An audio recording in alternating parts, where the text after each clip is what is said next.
Hello there, I'm Lloyd Evans. Welcome to The Bunker. In this video, I will be sharing my thoughts on the April 2022 JW Broadcasting episode, which was hosted by governing body member Gerrit Lösch, assisted by governing body helper Alex Reinmuller. Now, there is a lot for us to get through, so without further ado, let's roll the first clip. Today, we will talk about those who are close to all of our hearts, our children. I'm sure that you, dear parents, greatly love and appreciate your children.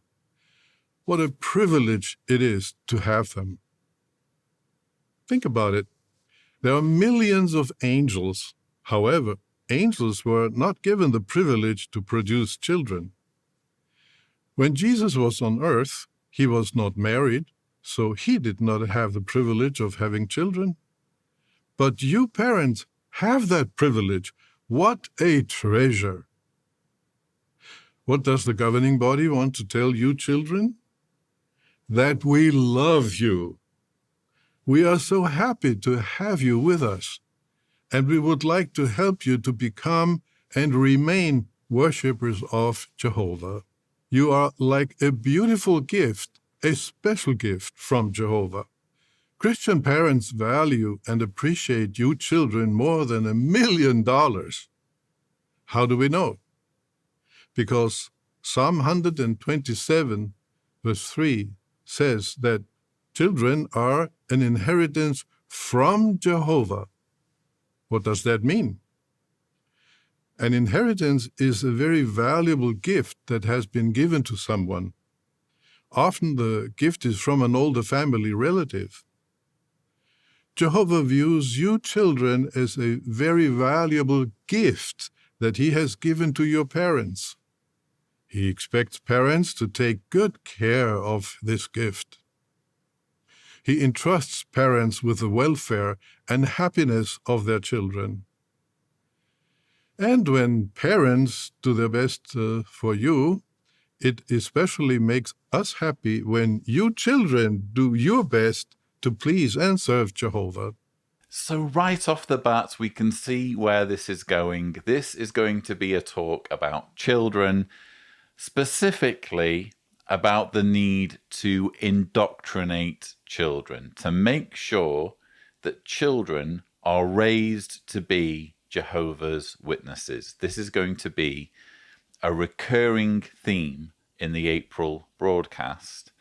And there were a few things in what Gerrit said there that just made my blood boil. First of all, that part about the angels and about how having children is such a privilege. There are millions of angels. However, angels were not given the privilege to produce children. When Jesus was on earth, he was not married, so he did not have the privilege of having children. But you parents have that privilege. What a treasure! Gerrit Lösch is saying this as someone who has chosen not to have children because he's prioritized a career in the Jehovah's Witness religion. Probably if he wasn't so obsessed with the religion and with making his way up the ladder of hierarchy, probably he would have had children at some point. Who knows? But the point is, many Jehovah's Witnesses go without children because, number one, they think we're in the last of the last days. And who wants to bring up children when the world is deteriorating and the world is becoming more and more influenced by Satan and Armageddon's just round the corner? Wouldn't it be better to wait until we're in paradise when it's safe so that then we can have children? And then you have situations where couples forego having children even though they would like to have children because they want to serve Jehovah in some way. They want to serve the organization either as, I don't know, circuit overseers, Bethelites, missionaries, you name it. Talking about having children in terms of it being a privilege is going to be very upsetting for many men and women watching who went without having children when they ordinarily would have liked to have had children, only to later discover that their sacrifice was futile because they were in a cult. And that's before we even talk about those who would like to have the privilege of having children, but can't for medical reasons. So many believing Jehovah's Witnesses watching this will be hearing about how children are a huge privilege, and even the angels and Jesus couldn't have children, but you parents can. You parents have got the privilege.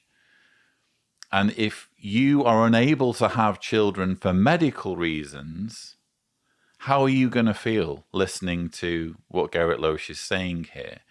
You're going to be thinking, well, for some reason, I am not worthy of this privilege. It's incredibly tone-deaf language to be using about having children, but I'm barely beginning on this, and there will be so much to say about the talk that Gerrit is giving here.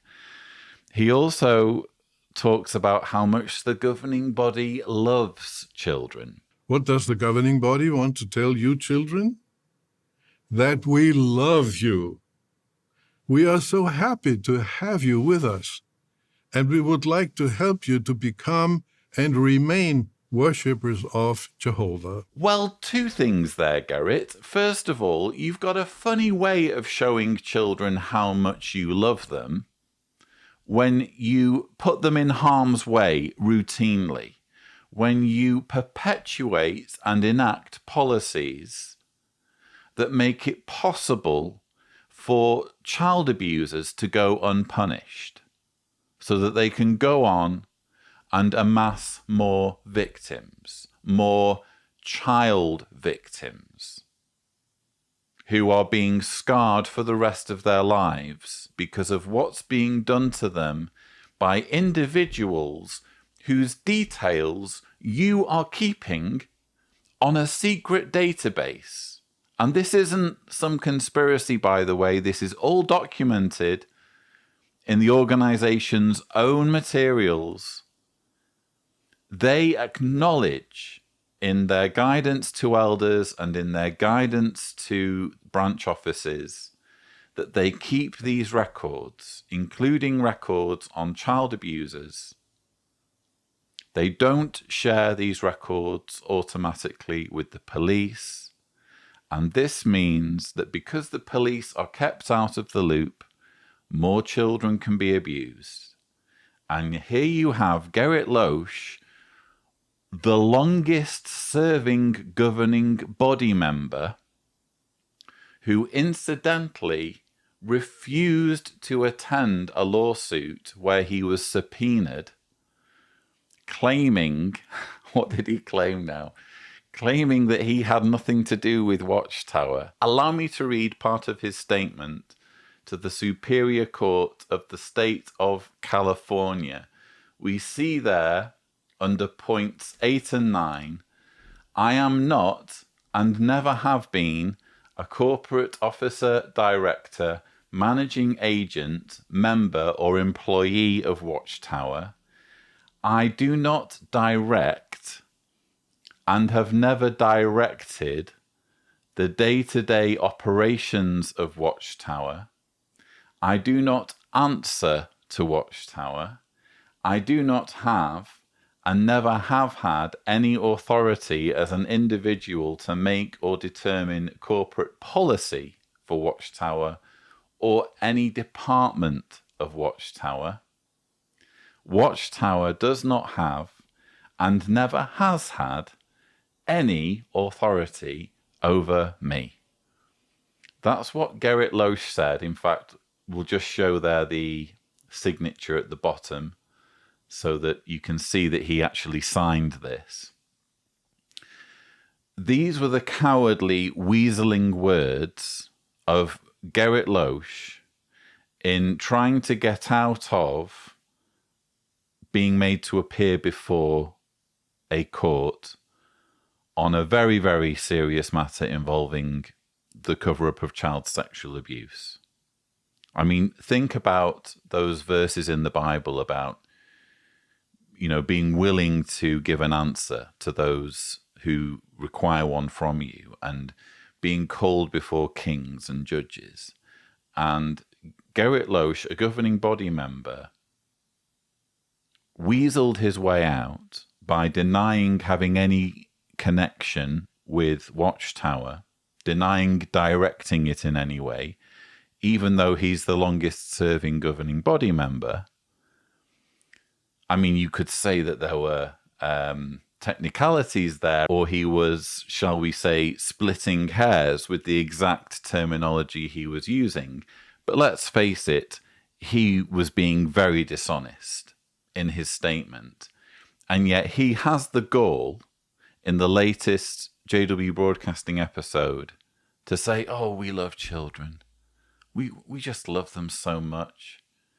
We put them in a situation where they can be abused by keeping the details of known abusers from the authorities, but we love them. And the reason why they love children is because children can become Jehovah's Witnesses, as he said there.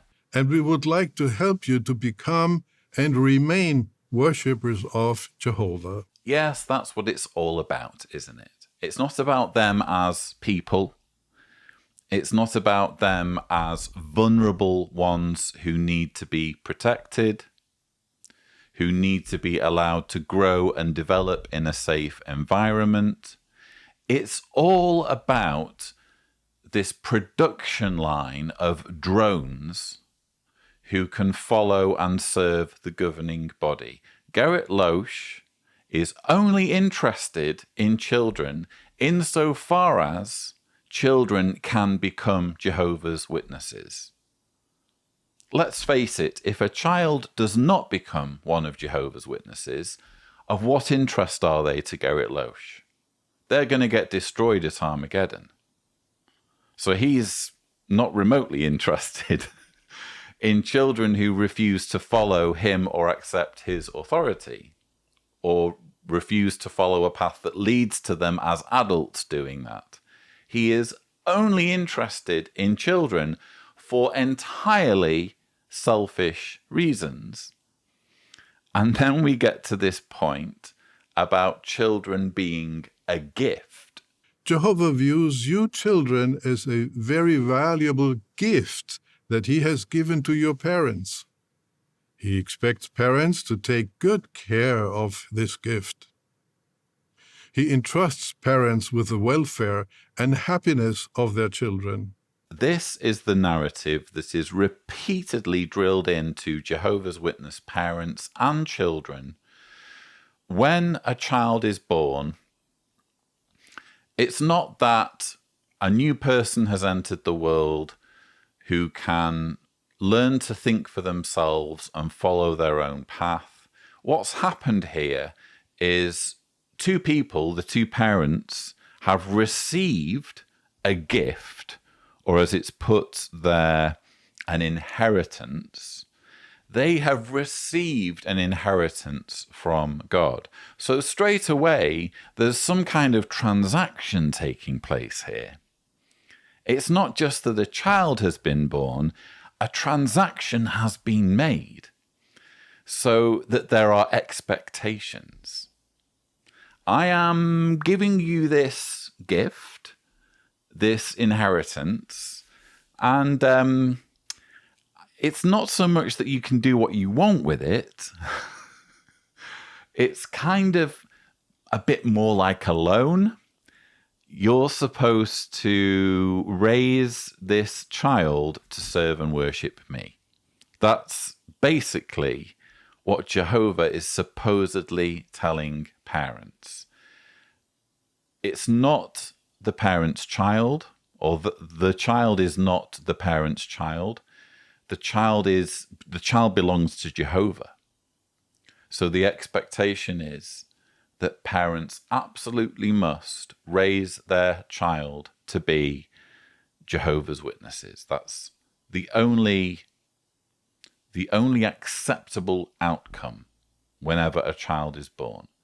So we're only a couple of minutes in to this speech by Gerrit Lösch, and already we're seeing, number one, the hypocrisy in this vow of love for children, but number two, how tone deaf the organization is with regards to people who can't have children for whatever reason, and number three, how controlling the organization is in demanding that when children are born to Jehovah's Witnesses, they are raised as believers. Please locate Judges 13, verse 8. The parents of Samson likely prayed often for Jehovah's help to properly raise their son. Verse 8 says, Manoah pleaded with Jehovah and said, "Pardon me, Jehovah, please let the man of the true God whom you just sent come again to instruct us about what we should do with the child who will be born." If you parents do the same, Jehovah will answer your prayers through the scriptures, Bible literature, or possibly by means of a congregation meeting. Additionally, being consistent with family worship is vital to reach the heart of one's child. It is true that it takes some planning and absorbs some of your time each week. But remember that in 2008, the governing body gave us all the extra time each week for family worship by adjusting the weekly meeting schedule. A brother from Portugal wrote, "Aside from family worship, my father had a separate Bible study on a different day with each of us 3 children. I'm sure that these studies were very important for us to resist all of the pressures at school." It is no surprise that all 3 children have been in special full-time service for a number of years now. Another excellent way to teach your children is by example. Children often pick up mannerisms from their parents. They often walk and talk like one of the parents. But they also pick up on godly personality traits and attitudes. So be the kind of person that you want your child to be. Isn't that what child indoctrination is in a nutshell? Just those last few words there are perfectly describing how religion works in terms of being passed from one generation to the next. You could say those same words that Gerrit Lösch has just said about any religion, couldn't you? You could say it about a Mormon family, you could say it about a Muslim family, you could say it about a Sikh family. If a child's parents are of a certain religion and they have certain beliefs and certain customs and certain attitudes that their religion has given them, the child will pick up on those. It's how religions, quite frankly, have kept going so long. Because if you're going to persuade someone of ideas that do not make sense and are not supported by objective facts, your best way of doing it is to shove it down the throat of a child. Let's be honest. This is how religions proliferate, and this is how they spread, and this is how they stay alive on life support right into the age of the internet, even though so much is learned now and so much is accessible in terms of knowledge about the Bible, knowledge about science, knowledge of human origins and where we come from. But none of that really matters when children are having their heads crammed with information. Gerrit Lösch here referring to the verse in Judges where Manoah says, "Please let the man of the true God, whom you just sent, come again to instruct us about what we should do with the child who will be born." That's the sort of attitude, clearly, that Gerrit Lösch wants parents to have. Gerrit Lösch and the rest of the governing body want parents to come to him and the rest of the governing body and say, "Tell us how to raise our kids." Bear in mind, there's only one governing body member who has children or has ever had children, and that's Tony Morris. Think of him as a shining example of wisdom, if you will.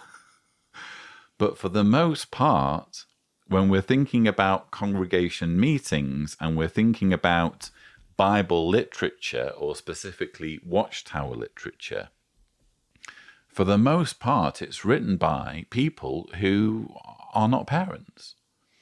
And that's not to say that you're not going to have any meaningful opinions about children or child raising unless you've had one.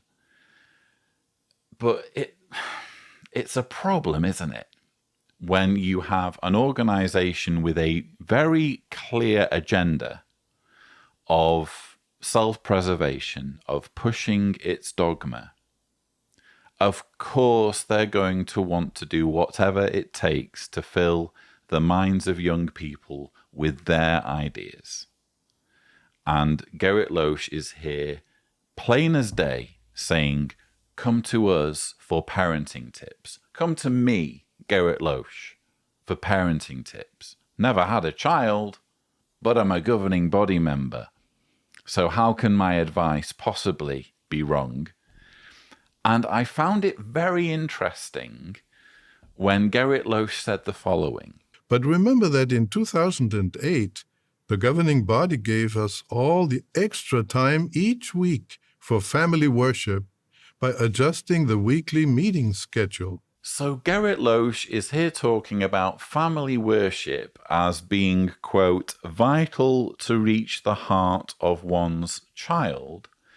And he's reminding Jehovah's Witness parents that back in 2008, the meeting schedule was changed so that they would have more time to both have and prepare for their family worship sessions. Of course, in 2008, Jehovah's Witnesses stopped having their book study groups. So it used to be 2008 or earlier than 2008, that you would meet once a week in a small group, typically in someone's home, maybe a dozen or so people, and you would meet together to discuss a certain Jehovah's Witness publication. And this was in addition to going to the Kingdom Hall twice per week. So in my own case, on a Tuesday night, we had our book study. For a while, we even had it in my own house. On a Thursday night, we'd go to the Kingdom Hall. And on a Sunday morning, we'd go to the Kingdom Hall. But in 2008, they stopped having the book studies. So most Jehovah's Witnesses, I know speaking for myself, it was like, finally we have a little bit more time to ourselves. But the idea was, this isn't really time for yourselves. You need to be using this time to do more studying, especially when it comes to family worship. If you're a family head, you should be using this extra time so that you can prepare the family worship sessions, the basically child indoctrination sessions for your family. That's just the context for those of you who don't know what's being talked about here, because I know many who follow the channel have never been Jehovah's Witnesses. I just find it fascinating that Gerrit Lösch credits not Jehovah or Jehovah's organization for this change. He credits the governing body for this change and literally says, don't forget, the governing body gave you all more time. But remember that in 2008, the governing body gave us all the extra time each week for family worship by adjusting the weekly meeting schedule. Now, there are two things about this that I find fascinating. First of all, the message here is being given to Jehovah's Witnesses that they have been gifted extra time. So in other words, worship isn't optional. It's not your choice as to how many meetings you attend or how frequently you attend meetings throughout the week. That's been decided for you. So if a meeting ends for whatever reason, or they go from 3 meetings to 2 meetings, you are being given time. It's not your time.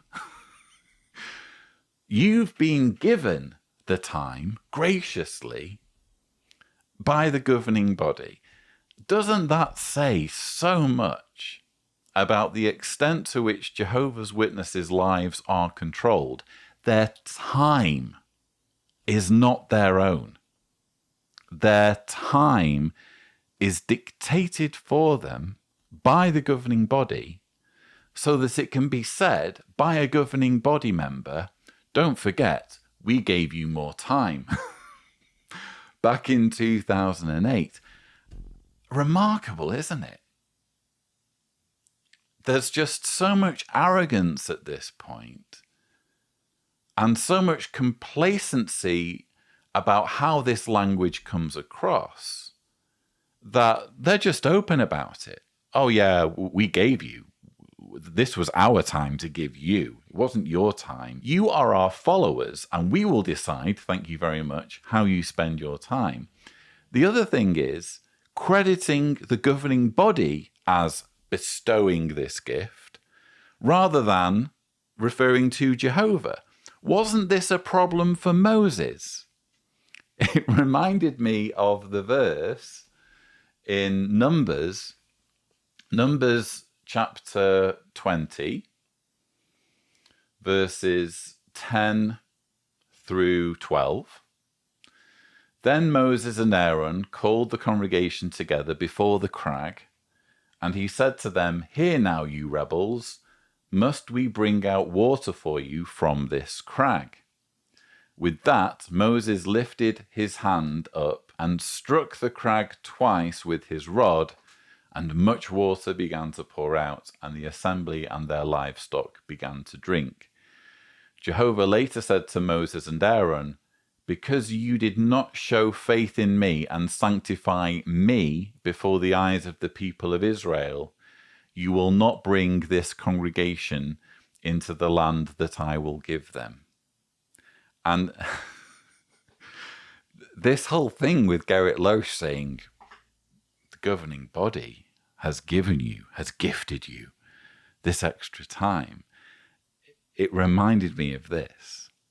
Because wasn't this exactly what Moses was punished for?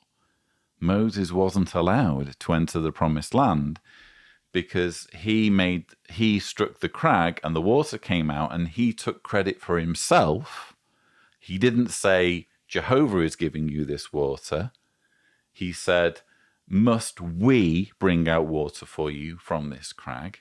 And as a result of just doing that, just saying the wrong thing on that occasion, Moses didn't get to enter the promised land. He disappeared. He conveniently died just before. Was he whacked? I don't know. But he died and Joshua took over. Well, isn't that more or less what Gerrit's just done? Shouldn't he be saying, if he's being, true to what he believes and true to what Jehovah's Witnesses believe, we must remember, of course, that Jehovah gave us more time. Jehovah's organization arranged for Christians to have more time for research. something along those lines. Instead, it's all about the governing body. This is a group of men who are now so consumed with their own power that they are making mistakes and they are slipping up and they are showing us just how unworthy they are of the veneration they receive.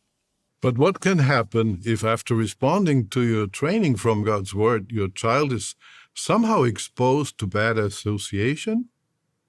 When young ones spend considerable time with other young ones who have not been trained by Bible principles, it can counteract your training from God's Word. Such association is like a severe rainstorm that erodes the fine soil that you have built up. It can quickly wash away the good training that you have given. Psalm 1, verse 1 says that we can be happy if we do not walk with, stand with, or sit with those who do what is bad.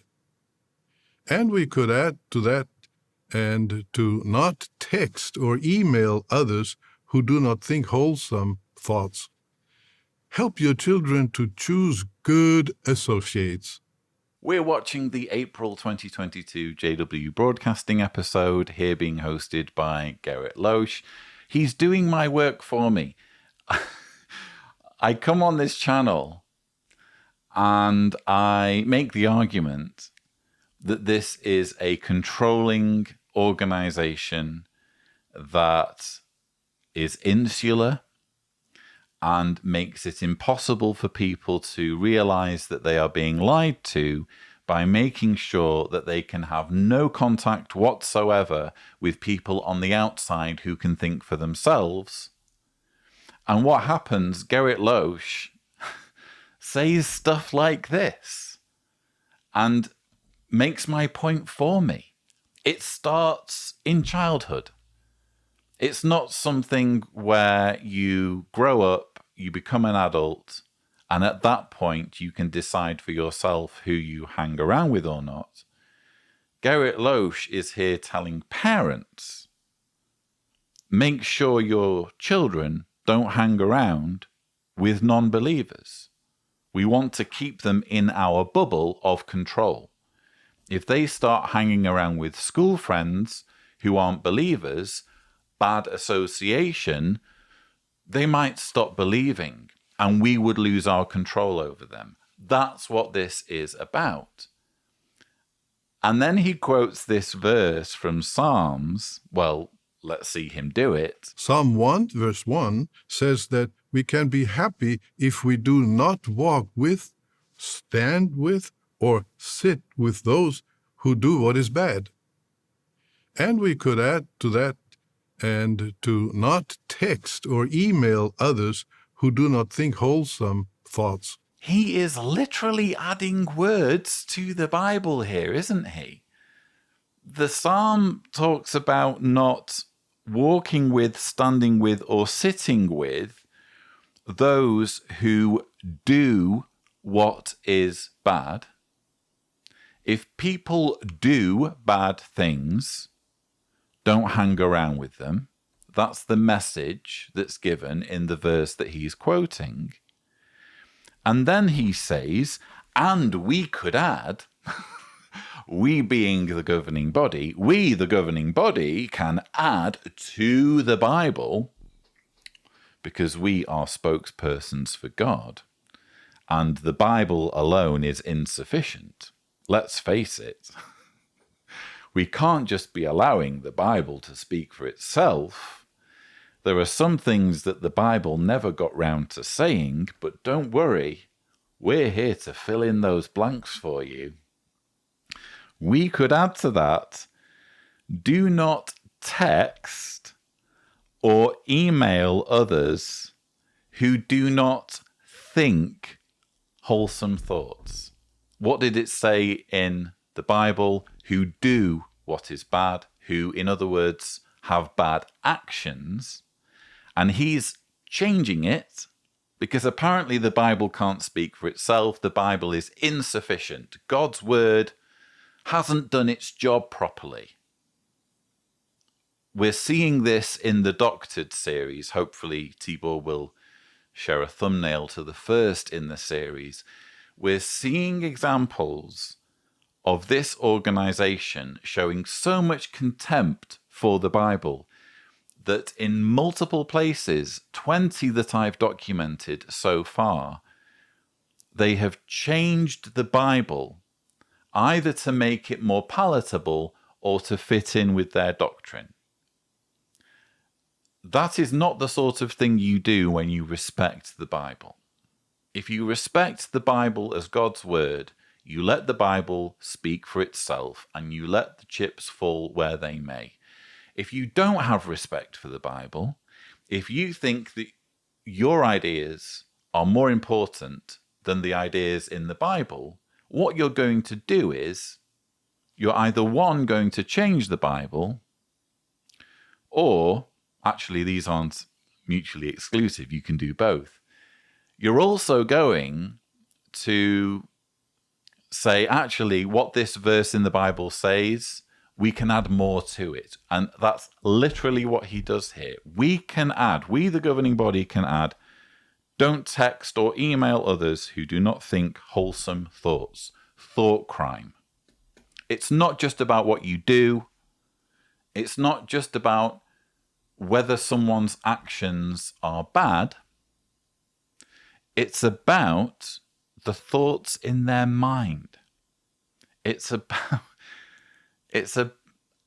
what's going on in the synapses, the electrochemical flashes that they largely don't have any control over.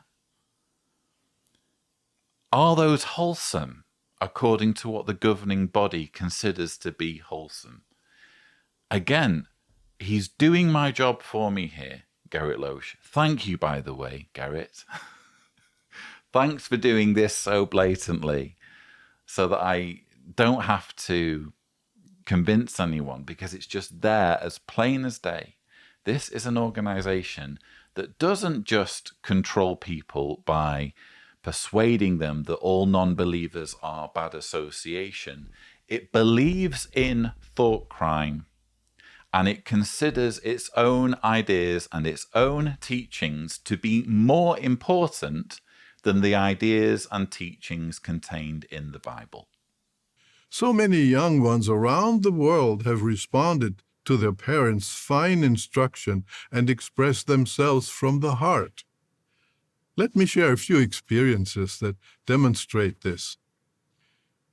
One young person from the United States wrote in saying, "I'm 11 years old and I am an unbaptized publisher. I can't thank you enough for all that you do. I especially appreciate all the time and effort you put into the Caleb and Sophia videos. I love these videos. They help me to show good conduct at school. I'm grateful that you encourage family worship. You see, I used to have doubts about Jehovah. If it were not for the time at family worship, I probably would have drifted more and more. I love Jehovah and want to serve him, but I still have lots to work on. I hope you will make more videos to help me and other young ones to serve Jehovah with our whole heart and whole soul." We received this message. "Hi, I'm 10 years old. I just wanted to say thank you. When I grow up, I want to work in Bethel because I love Jehovah and want to make him happy. In paradise, I want to open a zoo without cages. Sending all my love." I recall I once met an 8-year-old girl in Denver, Colorado, who was baptized at 8 years of age. By that time, she had read the entire Bible through twice. Of course, each child is unique. Not all children become mature at the same rate or at the same point in life. Baptized at 8 years of age. As you can imagine, viewers, this part made my blood boil. And I can imagine my feelings are the same as the feelings of many of you watching this. Many of you watching this, of course, will, like me, have been baptized as minors, pledging their lives to a religion they barely know when they are not of legal age. I was 11 years old when I made that commitment, a commitment I am still being held to now. You're not old enough to get into a financial agreement. You're not old enough to buy a house. You're not old enough to go to prison. You're not old enough to be employed. Your government, your state, your country views you as a child and treats you accordingly. But this is a religion that is proud of the fact that it increases its numbers by making children, persuading children to pledge themselves for life to the religion. And here Gerrit Lösch, governing body member, in the April JW Broadcasting episode, is bragging about the fact that he met an 8-year-old who got baptized at the age of 8.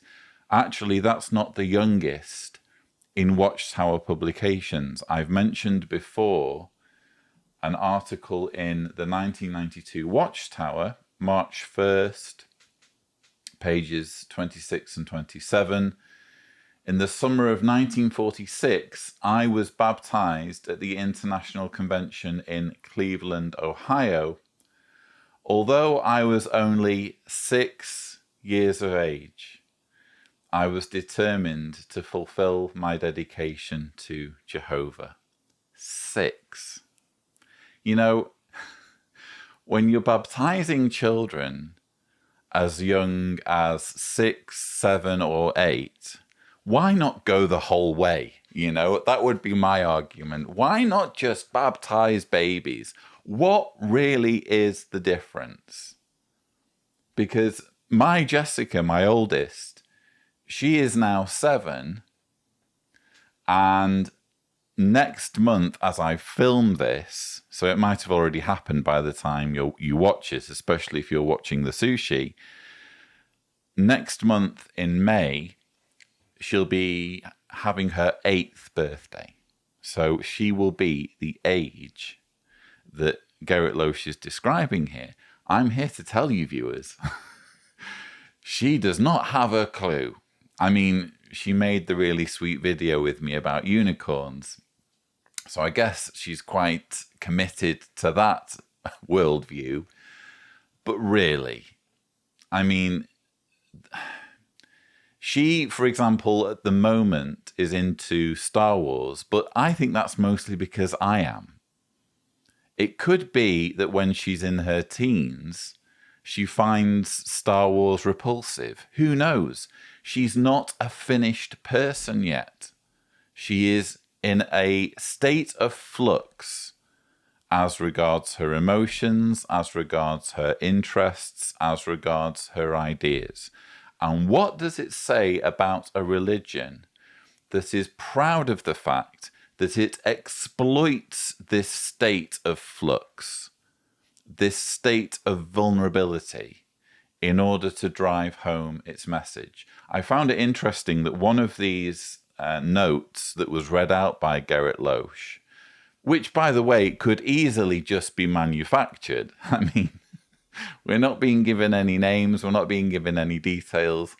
There's nothing to stop the writing team just writing these notes and saying, oh yes, I am 10 years old. But there was the one from the 11-year-old, and I found it interesting when Gerrit read this part of the letter. I used to have doubts about Jehovah. If it were not for the time at family worship, I probably would have drifted more and more. He's writing as an 11-year-old, and he's writing about having once had doubts about the existence of God. So he has already, at this young stage in his life, had atheistic leanings, and he's not been satisfied by any argument, any logical reason for God that he's expressing here. He's not saying, but I discovered this, and here's my evidence, and here's the reason why I believe. He's simply saying, frankly, I had it drilled into me at family worship. And how reprehensible, how disgraceful that this is an organization that is proud of the fact that it doesn't just baptize kids, it also pressures them into being believers, including believers in God. I mean, as an atheist, I'm looking at this story thinking, wow, you had it figured out as a kid. But how are you allowed to be an atheist in a Jehovah's Witness family?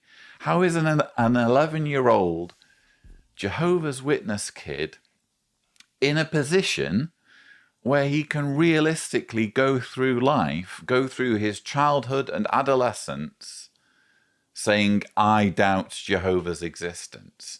Not going to happen, is it? Of course he had it pummeled into him at family worship. Of course he was essentially bullied into believing. This is child indoctrination, viewers, and it's how religions keep existing almost on life support, even though their ideas may be terrible, even though their ideas may make no sense whatsoever to grown adults. If they can at least pummel their ideas into young minds, proudly doing so in the case of Jehovah's Witnesses, they're in with a shot of staying around and staying popular. You may recall that we read Psalm 127, verse 3 earlier, which said that children are an inheritance from Jehovah. Let's read the next verse, number 4. Like arrows in the hand of a mighty man, so are the sons of one's youth. Children are likened to arrows that should be aimed at a target. An archer cannot recall an arrow once it leaves his bow. Parents have arrows. They have their children to aim at the target for a relatively brief time. And what is the target? What is the goal?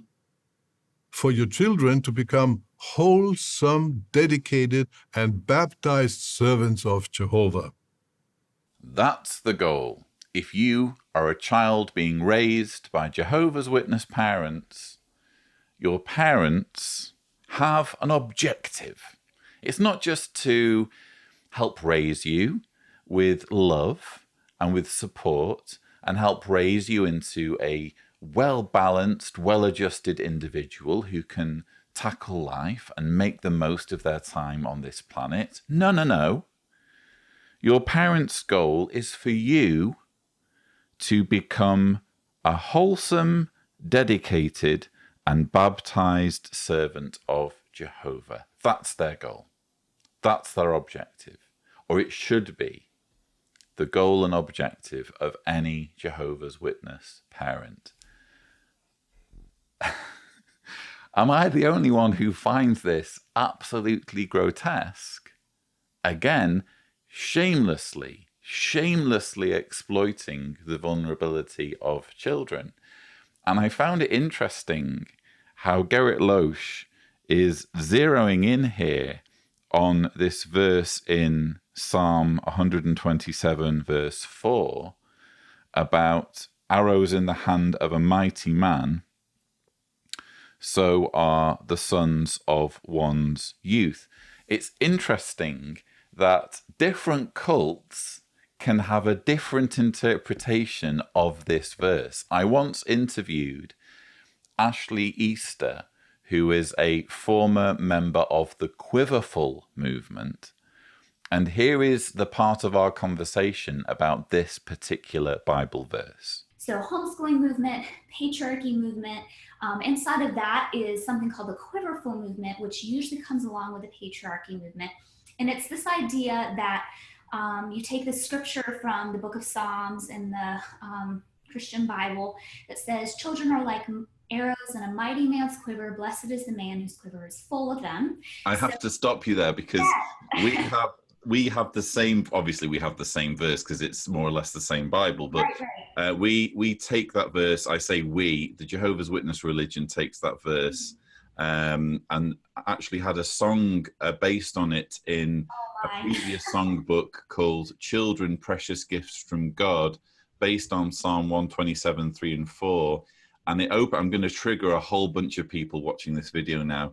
The words opened with, precious gifts from God our children are, a possession to train and to teach. Like the arrows of a mighty man, we must aim them the target to reach. So they took that verse and focused more on the indoctrination aspect. So we are aiming these arrows, therefore we need to inculcate, is the word they used to use, our children to make them worshippers of Jehovah. They didn't so much focus on the verses that came next, where it said something along the lines of, let me see, happy is the man who fills his quiver with them.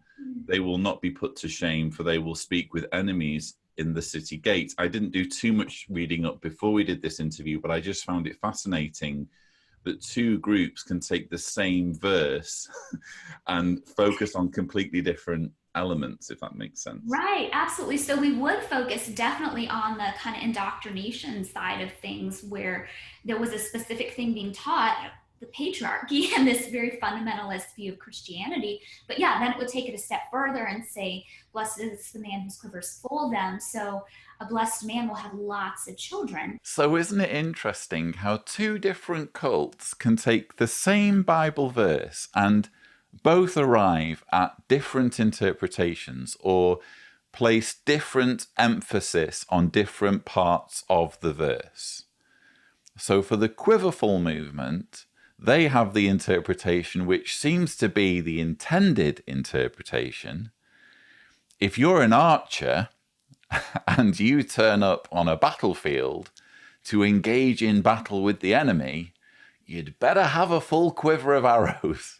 You know, if you turn up on the battlefield and you draw your one and only arrow and you fire it and you don't do anything, you don't hit your target, and then you reach back and there's nothing there, you're done for, you know?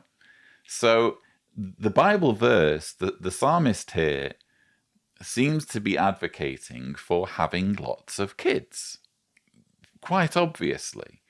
But that's not what the Jehovah's Witness cult wants to take away from this verse. They are all about control, aren't they? They are all about directing their followers and making sure their followers adhere to their agenda and reach the objective that they have assigned. And what their objective is, what their agenda is to have as many followers as possible by whatever means. When you're a cult, the ends always justify the means.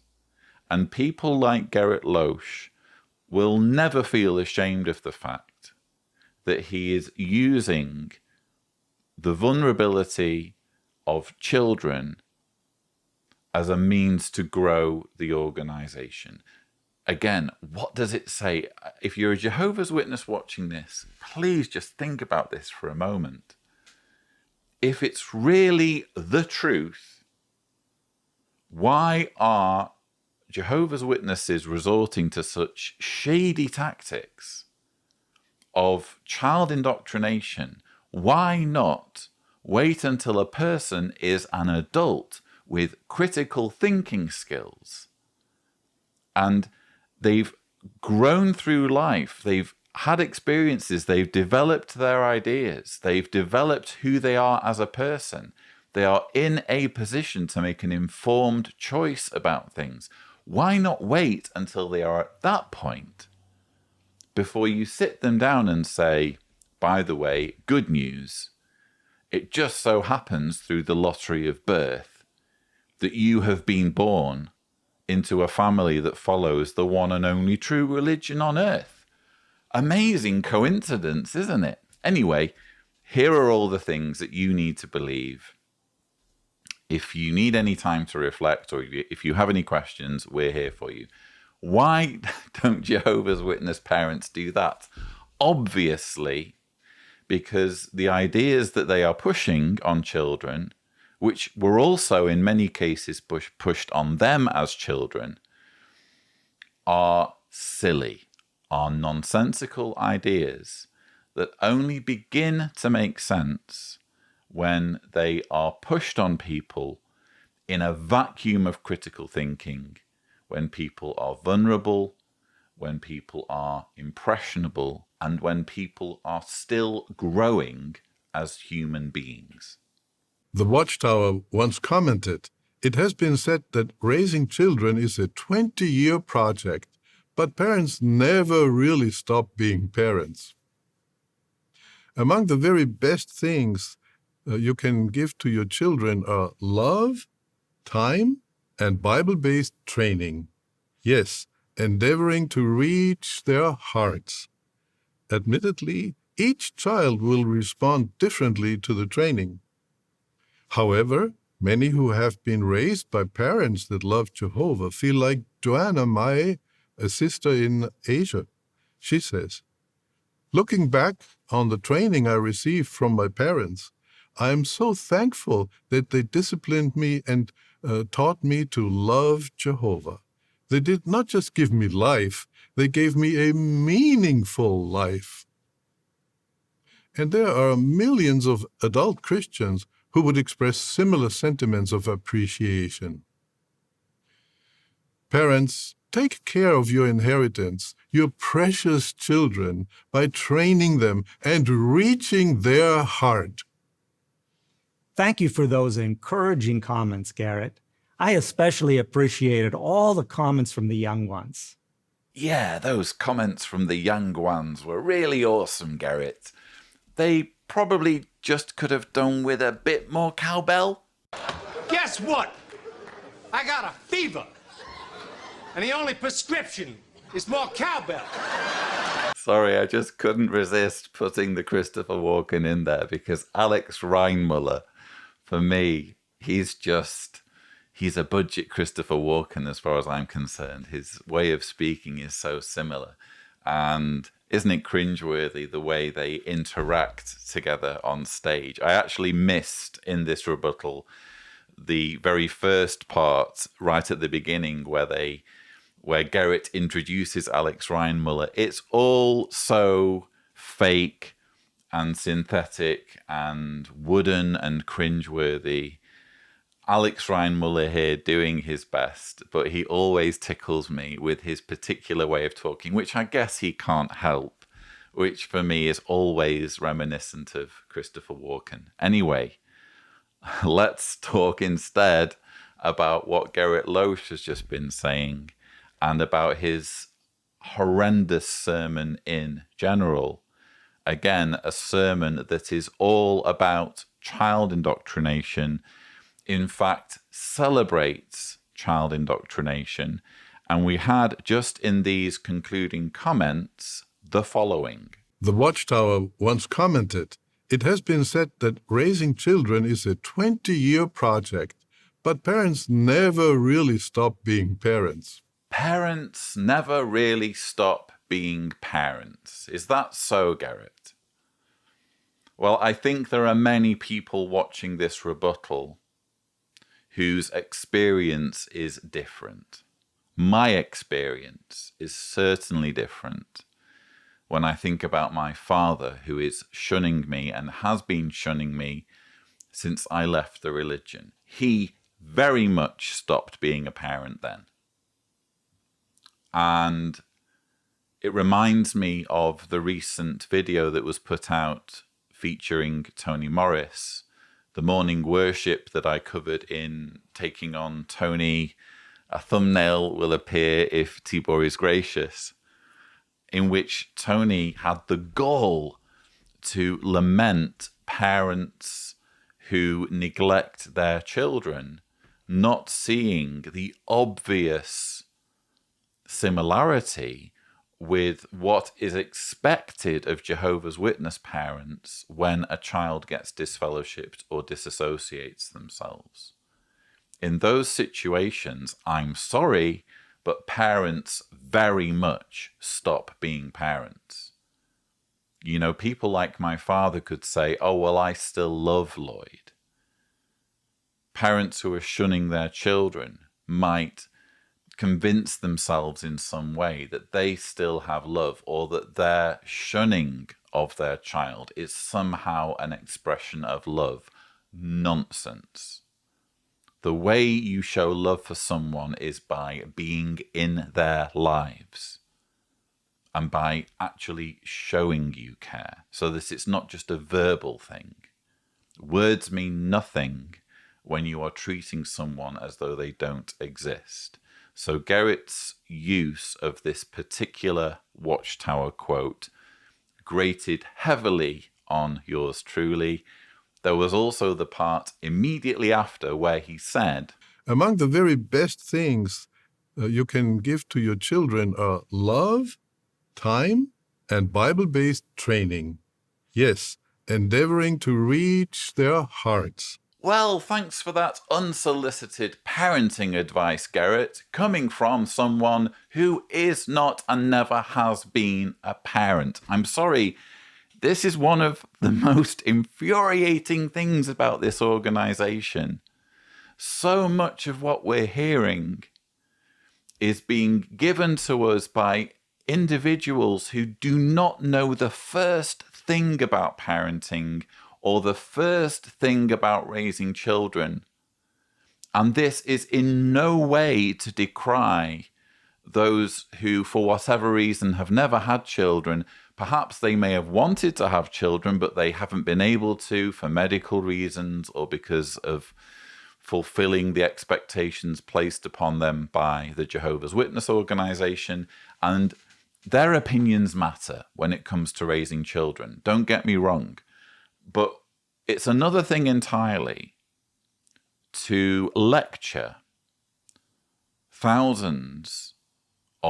hundreds of thousands of parents in a religion and present yourself as an authority on how they should be doing their parenting.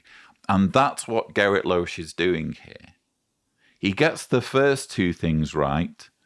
Among the very best things you can give to your children are love, time. Well, as a parent, I can agree with that. All children need love, obviously, and all children need you to give them time. The third thing, and Bible-based training, indoctrination. You can see why it's in his interests, in Gerrit Lösch's interests as a governing body member, for parents to be giving Bible-based training. In other words, making their children into drones who will follow him, which is what all of this is about. Gerrit Lösch isn't interested in parenting. He's not interested in the true goal of parenting, which is to help children grow into loved, well-balanced, well-adjusted members of society who can have happy, meaningful lives. He's not interested in that. He's interested in having as many followers of his organization as possible. And that is at the core of his message. In our next segment, Brother Anthony Morris of the governing body discusses how this series has helped children and their parents.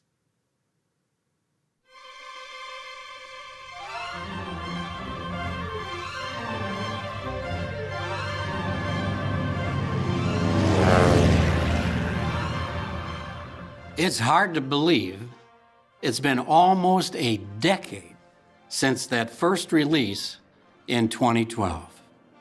In that time, the Become Jehovah's Friends series has proved to be a real gift from Jehovah. Through these Bible lessons, Children can learn to be kind, to be honest, to be respectful, and to develop other godly qualities that help them see and obey the one who is invisible. How can we begin to understand the far-reaching impact this series has had on Christian families? I don't think we can begin to understand the far-reaching impact of this series on young minds and what these vile cartoons have been doing to children over the last 10 years. So what we have now in the April 2022 JW Broadcasting episode is a segment hosted by Tony Morris, who of course was kind of the guy who introduced the whole Become Jehovah's Friend thing back in 2012. He is, after all, the only governing body member who has children, so he got that gig. And here he is talking about how amazing and how successful the Become Jehovah's Friend cartoon series has been. Well, if I were to produce my own highlights reel of, let's say, just over 2 minutes of 10 years of Become Jehovah's Friend, this would be it. Is this toy magical?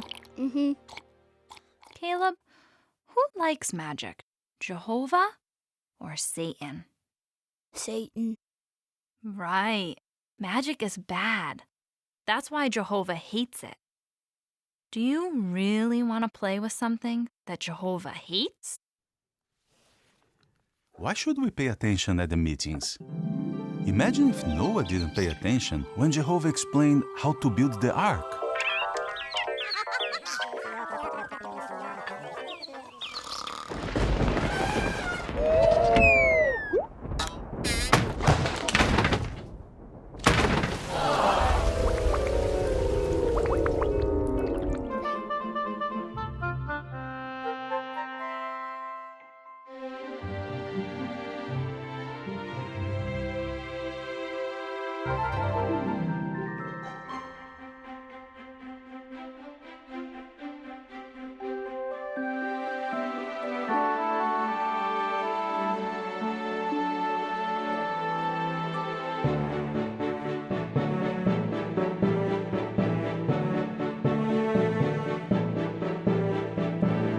Carrie drew 2 mommies.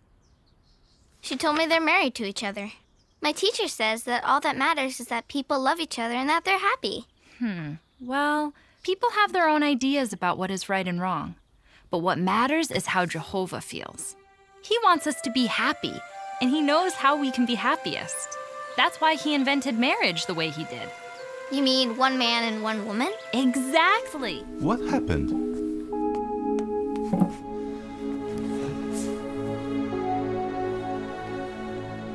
Caleb, are you okay? What if Jehovah doesn't want to be my friend anymore?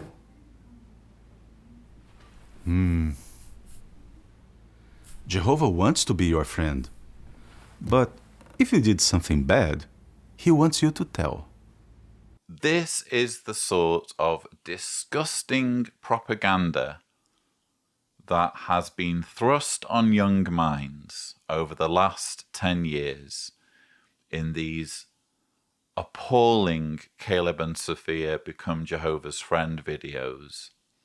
And there are many more examples I could have shown, but when I had to come up with my own list, just to kind of get this point across, these were the kind of standout moments for me.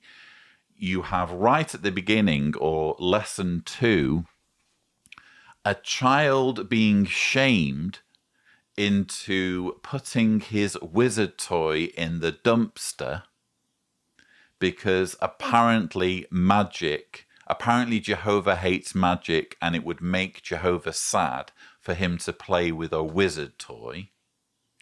That was lesson 2. Lesson 15, we had a cartoon about children paying attention at meetings, reminding them that if they don't pay attention at meetings, they might die. No biggie. Just something you might want to keep in mind. If the people in Noah's day hadn't paid attention, they wouldn't have survived the flood, would they? They would have all perished. They would have all drowned. In fact, here is a cartoon showing them drowning. You wouldn't want to drown, would you? You wouldn't want to die like the people who died in Noah's day, so you'd better pay attention at the meetings, kids. That was lesson 15. Lesson 19, we had that horrendous cartoon where children apparently were guilted into giving their ice cream money to the organization.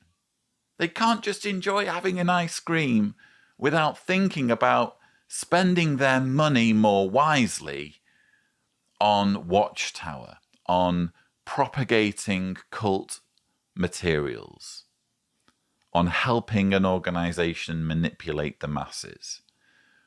Then there was lesson 22, the infamous cartoon where Sophia spoke about her friend who had 2 mummies, and she was reminded that it was supposed to be one man, one woman. That's the intention, that's the design, the original design of God. And not only was Sophia given this hateful ideology, she was encouraged to go back to school and preach to her classmate who had lesbian parents with this homophobic rhetoric. That was lesson 22. Lesson 40, the cupcake video, where a young child is depicted in floods of tears at the kitchen table because he had an encounter with a birthday cake that was sort of celebrating someone's birthday. And just being, I don't think he even took a bite from the cupcake. He was just kind of he was involving himself, you might say, in what was going on. And just doing that apparently is supposed to reduce a Jehovah's Witness child to tears. That's what this organization is about. It's absolutely grotesque. And in this segment, Toni Morris, who, as we've already seen in video after video, talk after talk, is hopelessly tone deaf, hopelessly insensitive, and hopelessly full of his own self-importance, is celebrating 10 years of Jehovah's Witness children having their minds filled with manipulative nonsense through these grotesque cartoons. These videos strengthened my relationship with Jehovah. I know that he hasn't forgotten me as a single parent. It can be so hard for single parents because they're trying to take on the role of both parents. I got baptized because I love Jehovah with my whole heart. Jehovah still loves me, even though I'm made from dust and I'm so little. He took some of the weight off my shoulders. We're continuing in a segment celebrating the Become Jehovah's Friend Caleb and Sophia cartoons that's being hosted by Toni Morris as part of the April 22 JW Broadcasting episode. We're receiving a series of testimonials from parents and children who claim to have benefited from these cartoons, which, as I've already shown and demonstrated, are just incredibly manipulative, disturbing bits of propaganda aimed at converting children into loyal followers of the Jehovah's Witness organization. And I just found this particular clip from the segment chilling because you have Miriam and Kadi Ann from Suriname, apologies if I've mispronounced, being interviewed about how much Lesson 25, Making Friends, was so instrumental in helping this young girl, Kadian, get baptized. And then we see Kadian getting baptized, or I'm assuming if it was maybe a reenactment, or maybe it was the real thing, who knows. In any case, Kadian is obviously too young to be pledging her life to an organization that will hold her accountable, that gets to change its own teachings repeatedly, claiming them to be new light.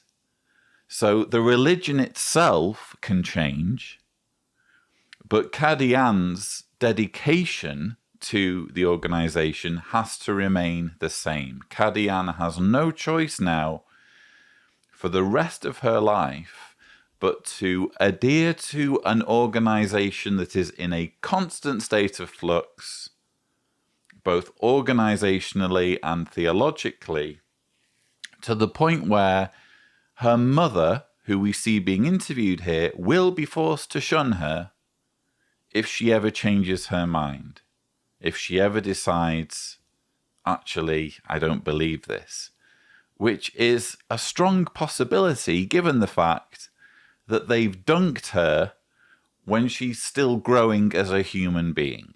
Anyway, I've made these points already in the rebuttal. I just thought it was interesting the way Kadian expressed herself regarding her baptism. I got baptized because I love Jehovah with my whole heart. Jehovah still loves me, even though I'm made from dust and I'm so little. Jehovah still loves me, even though I'm made from dust and so little. That's the attitude children are raised with. You're dust. Who do you think you are, you know? Isn't that really, if you think about it, without wishing to get too atheist on you all, isn't that the message of Christianity in general? Who the hell do you think you are, deciding for yourself how your life will unfold? You're dust. Because Adam in the Garden of Eden, 6,000 years ago, when everything started popping into existence, and a talking snake came on the scene and ruined everything, Adam was formed out of the dust, and Eve was formed from one of Adam's ribs. So we're all just bits of dust, really, which I guess, you know, scientifically speaking, we are made from atoms and molecules that are continually being recycled. But the way the language is being used here is not to express awe for the cosmos and appreciation for the rare gift of life that we all have regardless of our religion. What Kadian is saying here, because she's been indoctrinated to believe it, is that she is worthless without her religion.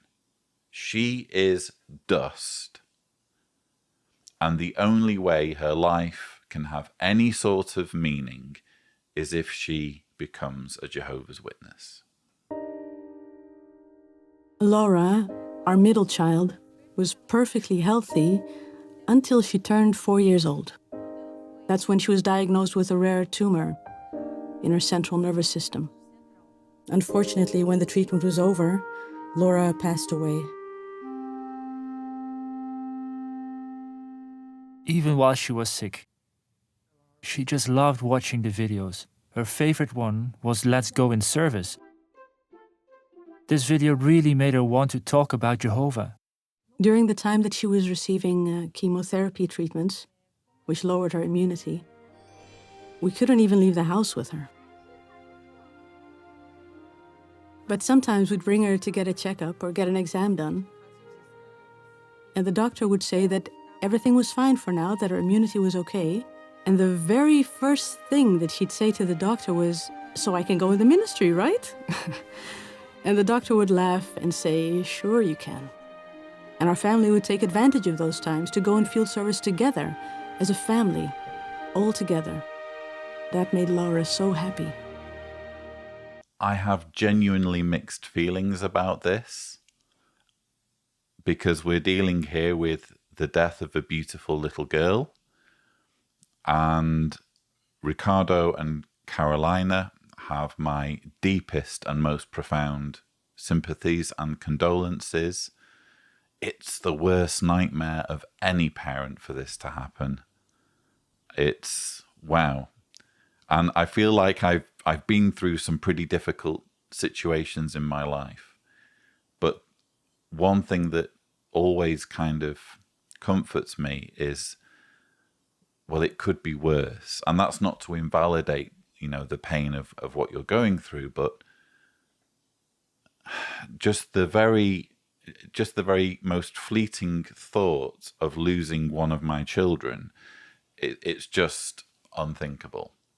So for Ricardo and Carolina to go through this tragedy is, well, it's devastating. And again, they have my most profound sympathies.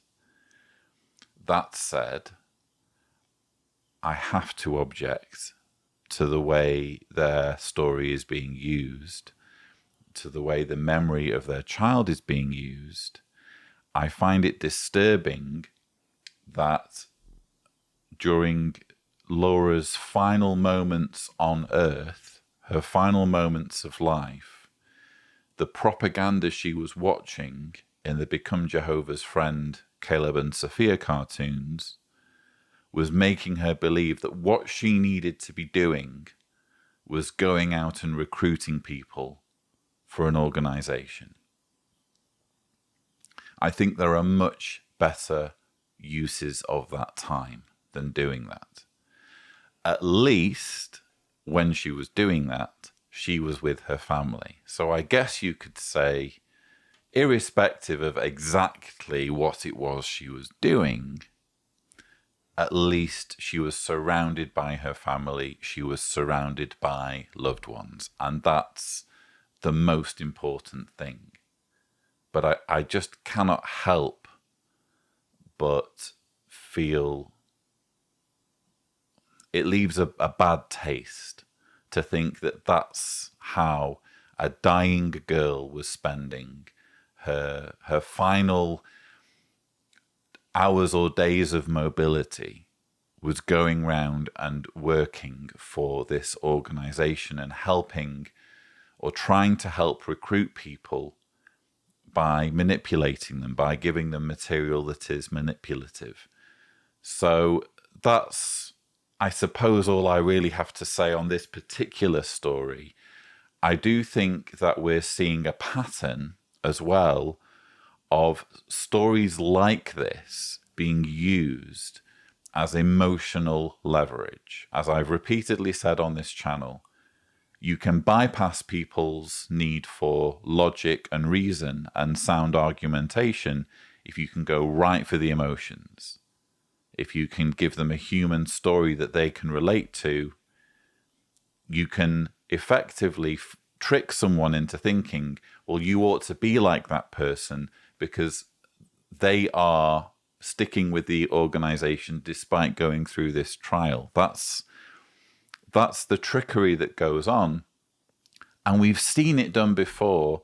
Here is an example of an almost identical story being used in this way.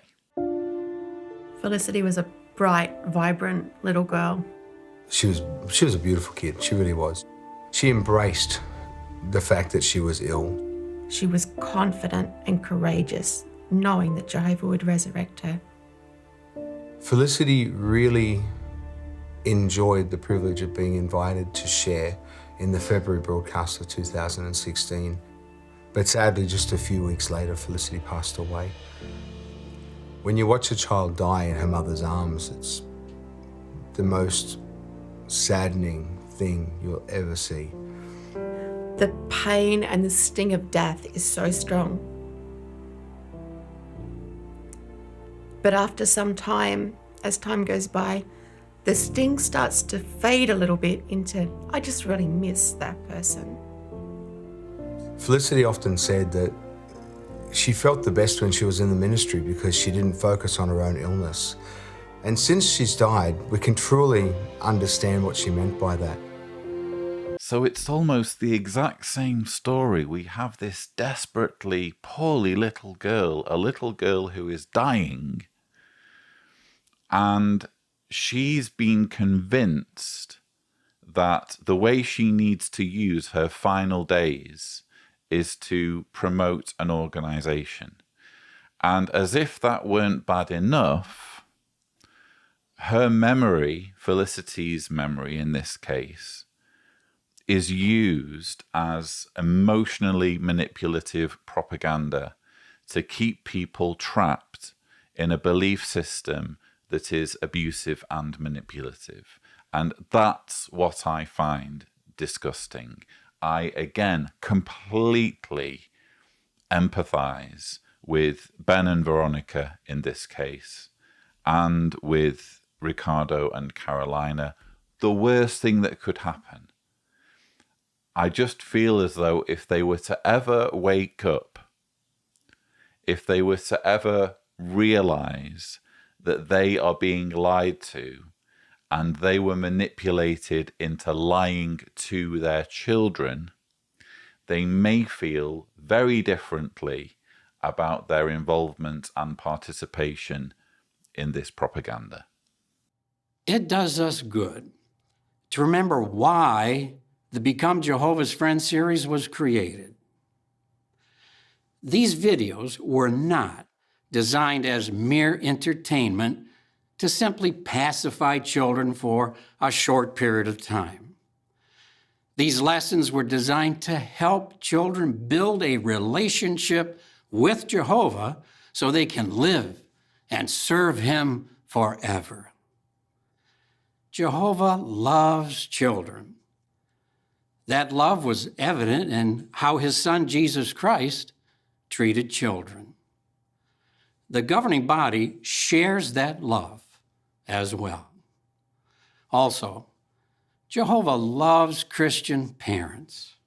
He sees how hard you work to impress a love for God deep in your child's heart. No doubt, you look forward to sharing every new video with your child to help them learn to love and respect Jehovah, Jesus, and God's Word. But more important, how do you think Jehovah feels knowing that a young child can come to know Him through this animated series and grow up to become His dedicated servant? That is truly special. We will continue to pray that this series reaches the hearts of our young ones and draws them closer to Jehovah, their friend now and forever. Well, there you have it. He's just open and honest and blatant and brazen about it, isn't he? Tony Morris there in the April 2022 JW Broadcasting episode, special segment celebrating Caleb and Sophia. And he's just putting everything on the table. He's saying, look, this is not about entertaining children. This isn't about pacifying them. Apparently children need to be pacified. They really do seem to think of children as just an inconvenience, don't they? We see this time and time again. You know, indications in what governing body members say and the way they talk about children, that children are just kind of in the way and are only of use when they're serving the organization in some way, shape, or form. But yeah, how much more evidence do you need that it's all about propaganda? These videos were not designed as mere entertainment to simply pacify children for a short period of time. These lessons were designed to help children build a relationship with Jehovah so they can live and serve Him forever. these lessons were designed to help children build a relationship with Jehovah so that they can live. In other words, you're not going to live if you don't have a relationship with Jehovah. In other words, you're gonna die if you don't have a relationship with Jehovah. And as I've already pointed out, one of the Caleb and Sophia videos, lesson 15, makes that point very graphically when it depicts people drowning in Noah's day because they didn't pay attention. So it's all about helping children live, avoid destruction at Armageddon, and serve him, serve Jehovah forever. We could say serve Jehovah's organization forever. Dare I say, serve the governing body forever. Well, only it's not going to be forever, is it? It's going to be until they either die of old age or, frankly, wake the hell up. Because this is a man, Tony Morris, not just him, but his colleagues, entirely unworthy of the devotion that they demand from their followers, which, if you think about it, is at gunpoint.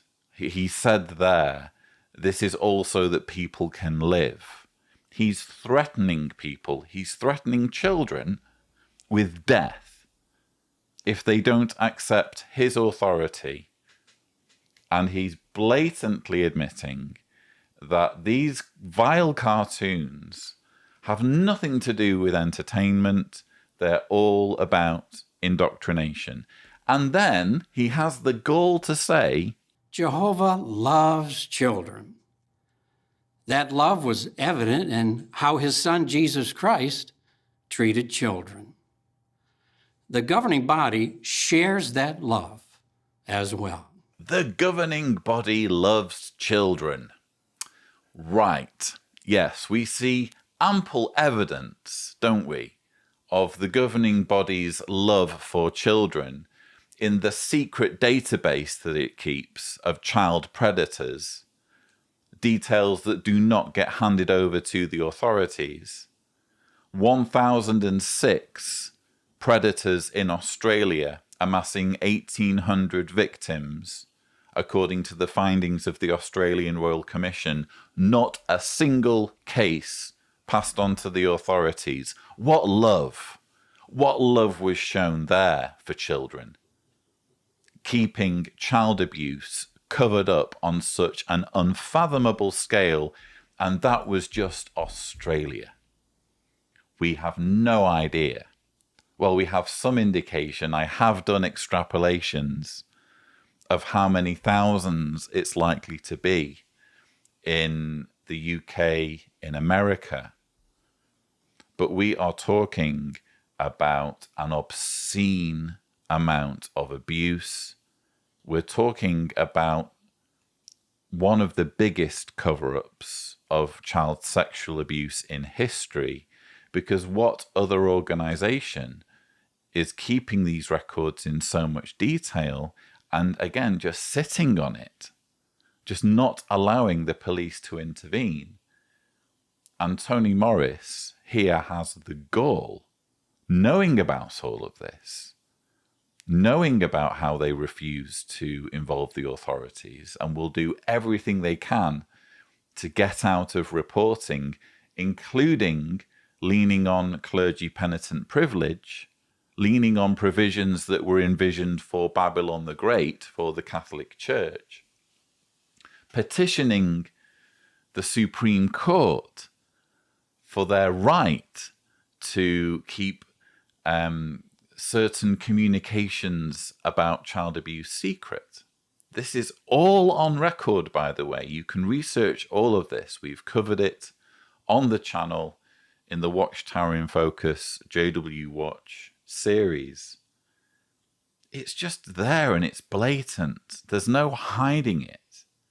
But because Tony Morris knows that he is speaking to millions of Jehovah's Witnesses who are being kept in the dark, including thousands, if not hundreds of thousands of parents, he knows he can just say whatever he likes and people will swallow it. We love children. Well, I'm sorry, Toni Morris. The evidence overwhelmingly says the complete opposite. Children must make the truth their own. What steps can they take to establish their identity as a servant of Jehovah? That's the topic of the next episode of My Teen Life.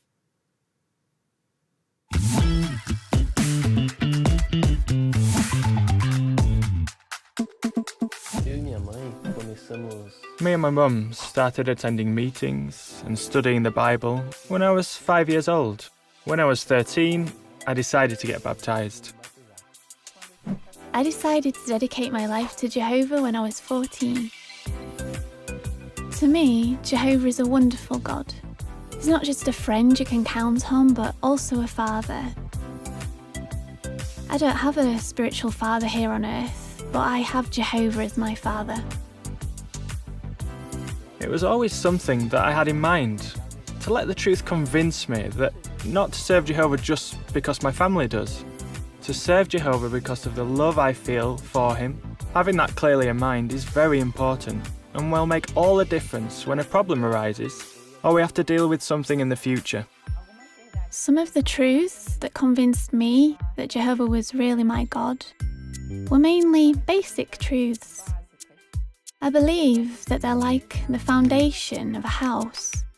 Without a good base, a good foundation, a house will not remain standing. For example, I wanted to understand better from a more scientific standpoint that Jehovah really created all things.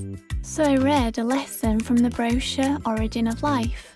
From that, I saw how Jehovah really made everything in a very complex way, and that there was no other explanation.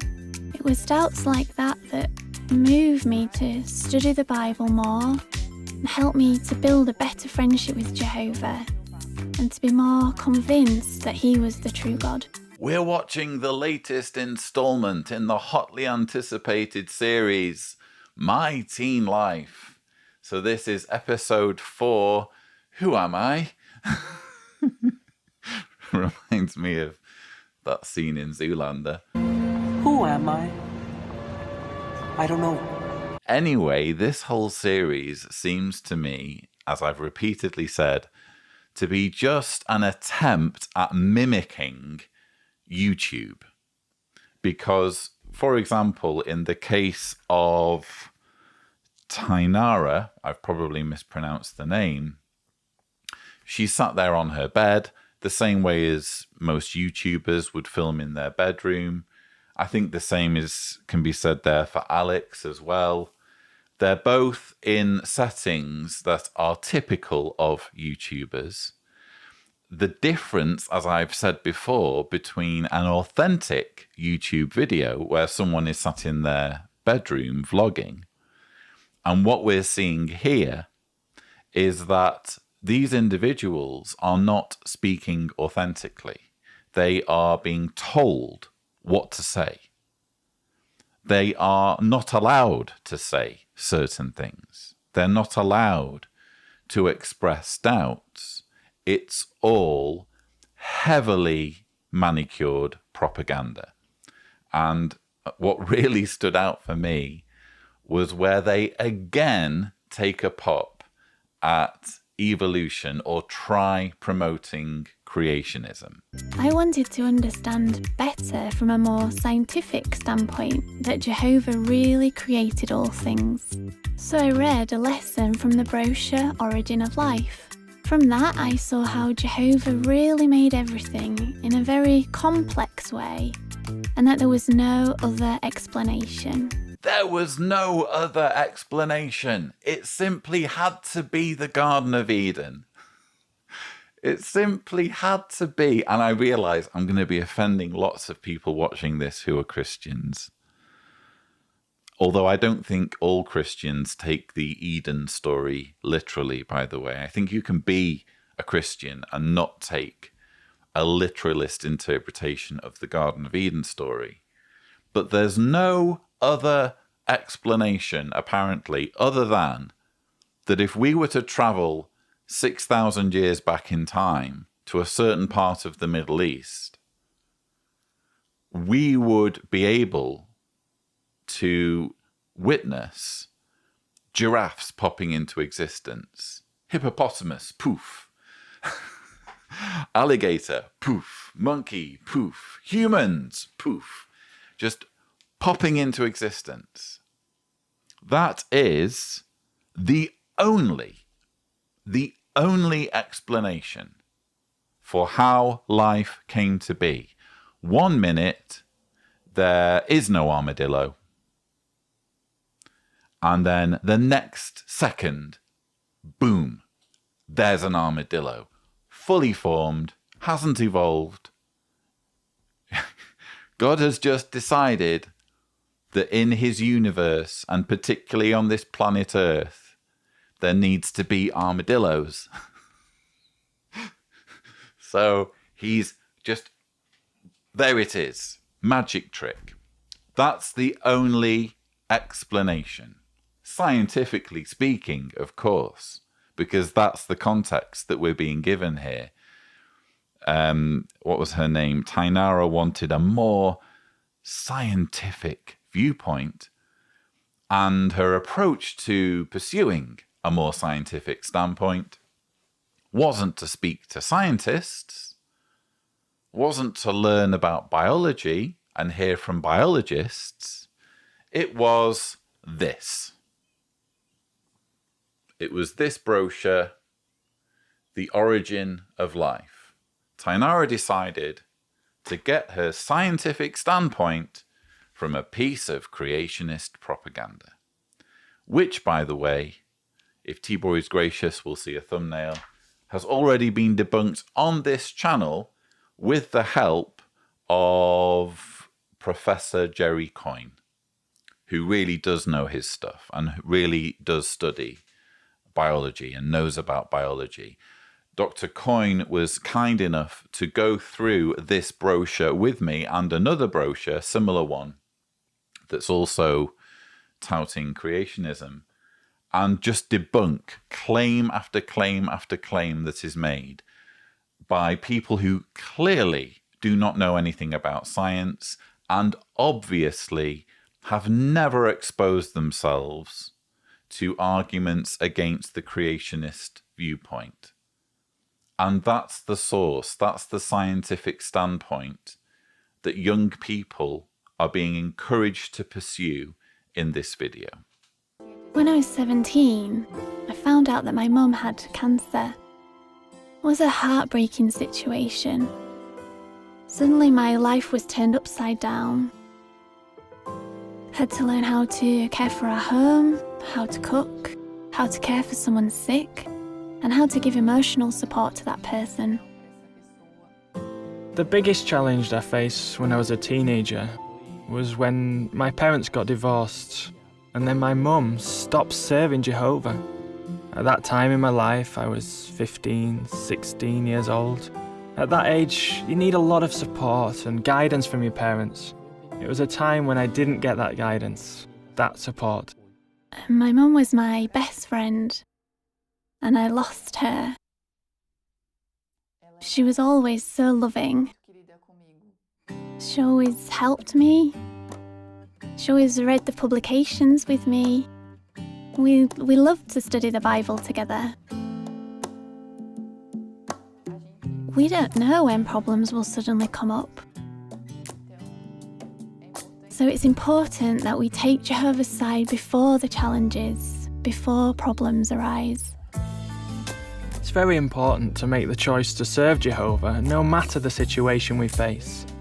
No matter if our family serves Jehovah or not. Because it's when we face challenging situations that we'll see if we can continue to be loyal to Jehovah or not.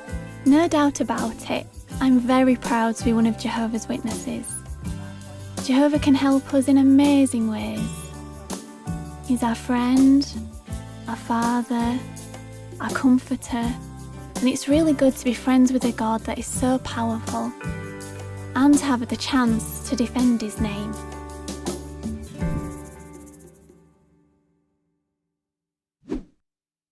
So that was this month's installment of My Teen Life.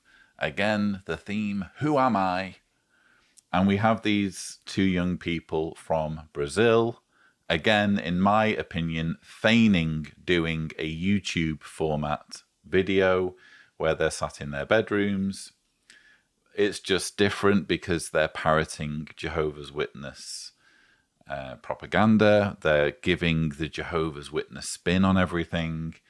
There's some stock footage thrown in, which I actually think doesn't work at all, because it's not like we can imagine these two individuals editing their video and putting this material in. Anyway, the biggest problem is obviously how manipulative this material is. Let's remember the title that we were given at the beginning of this segment was Who Am I?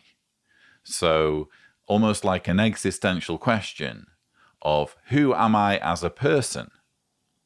And somehow related to this question is this heartbreaking story where Tainara describes losing her mother and describes the fact that it was a challenge going through that ordeal, which I can relate to. As many of you know, I lost my mother when I was 21. So I've been through this ordeal. I just don't know what it has to do at all with the theme of the segment, Who Am I?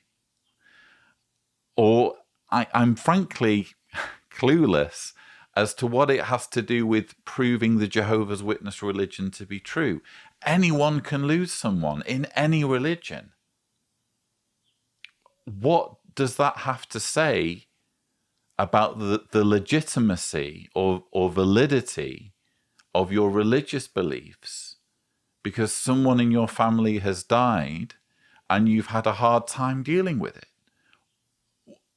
There's no relevance to it, to the actual, argument or presentation being made, other than a fairly obvious attempt at playing on people's emotions. Again, let's get people emotionally involved in the material, irrespective of whether what we're saying is logical or persuasive. Let's just have something emotional in there so that people can sort of forget the need to have sound reasons to believe.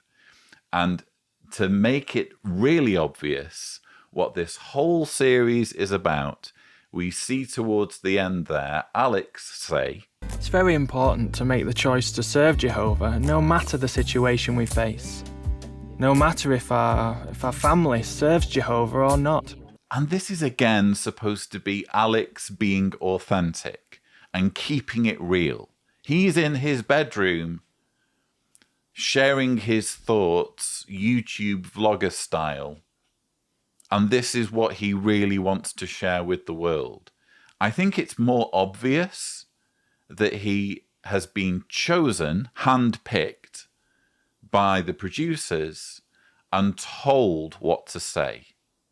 Or at least told what to talk about and his words edited so that the most suitable things from a Jehovah's Witness point of view end up in the finished version.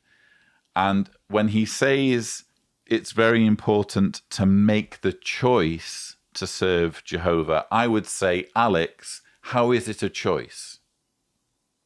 How is it really a choice? We've literally had, in this JW Broadcasting episode, Tony Morris talking about how the Caleb and Sophia cartoons were, quote, designed to help children build a relationship with Jehovah so that they can live. It's life or death. You are being threatened with destruction at an impending Armageddon if you do not grow up as a Jehovah's Witness and serve the organization. So how on earth can we call that a choice? We wouldn't call it a choice, as I've said before, if robbers went into a bank and pulled a gun on the bank clerk and ordered the bank clerk to fill a sack with money and hand it over. The bank clerk wouldn't go to jail, the robber would. Because the bank clerk hasn't been given a choice. They've been put in an impossible situation. So just the use of language in this propaganda material is so infuriating. And again, I can only imagine how enraged these young people must be or would be if they were to ever wake up in the future and see how they are effectively being used as puppets by a manipulative organization. In the mid-1960s, when I was pioneering, the political system was changing rapidly in the country, making it difficult for brothers to maintain their neutral stand. Brothers were beaten, their Bibles and literature burned for refusing to buy political party cards. They burned down the brothers' homes and Kingdom Hall in my area. I was stopped because of not having a political party card. They tied my hands and started beating me severely. When they went to have supper, one stayed behind to guard me. He felt very sorry for me and said they will kill you when they return. So he suggested that if I can be able to at least crawl, then he would untie me and allow me to escape. It was dark outside, and I dragged myself along until I reached a brother's home who kindly assisted me. Jehovah made a way out so that I could endure. An official announcement was made that the work of Jehovah's Witnesses was banned. I was taken to Chichiri prison and later transferred to Zomba prison, where they kept condemned criminals. I was kept in a cell next to the execution gallows. I thought I was also going to be executed as well.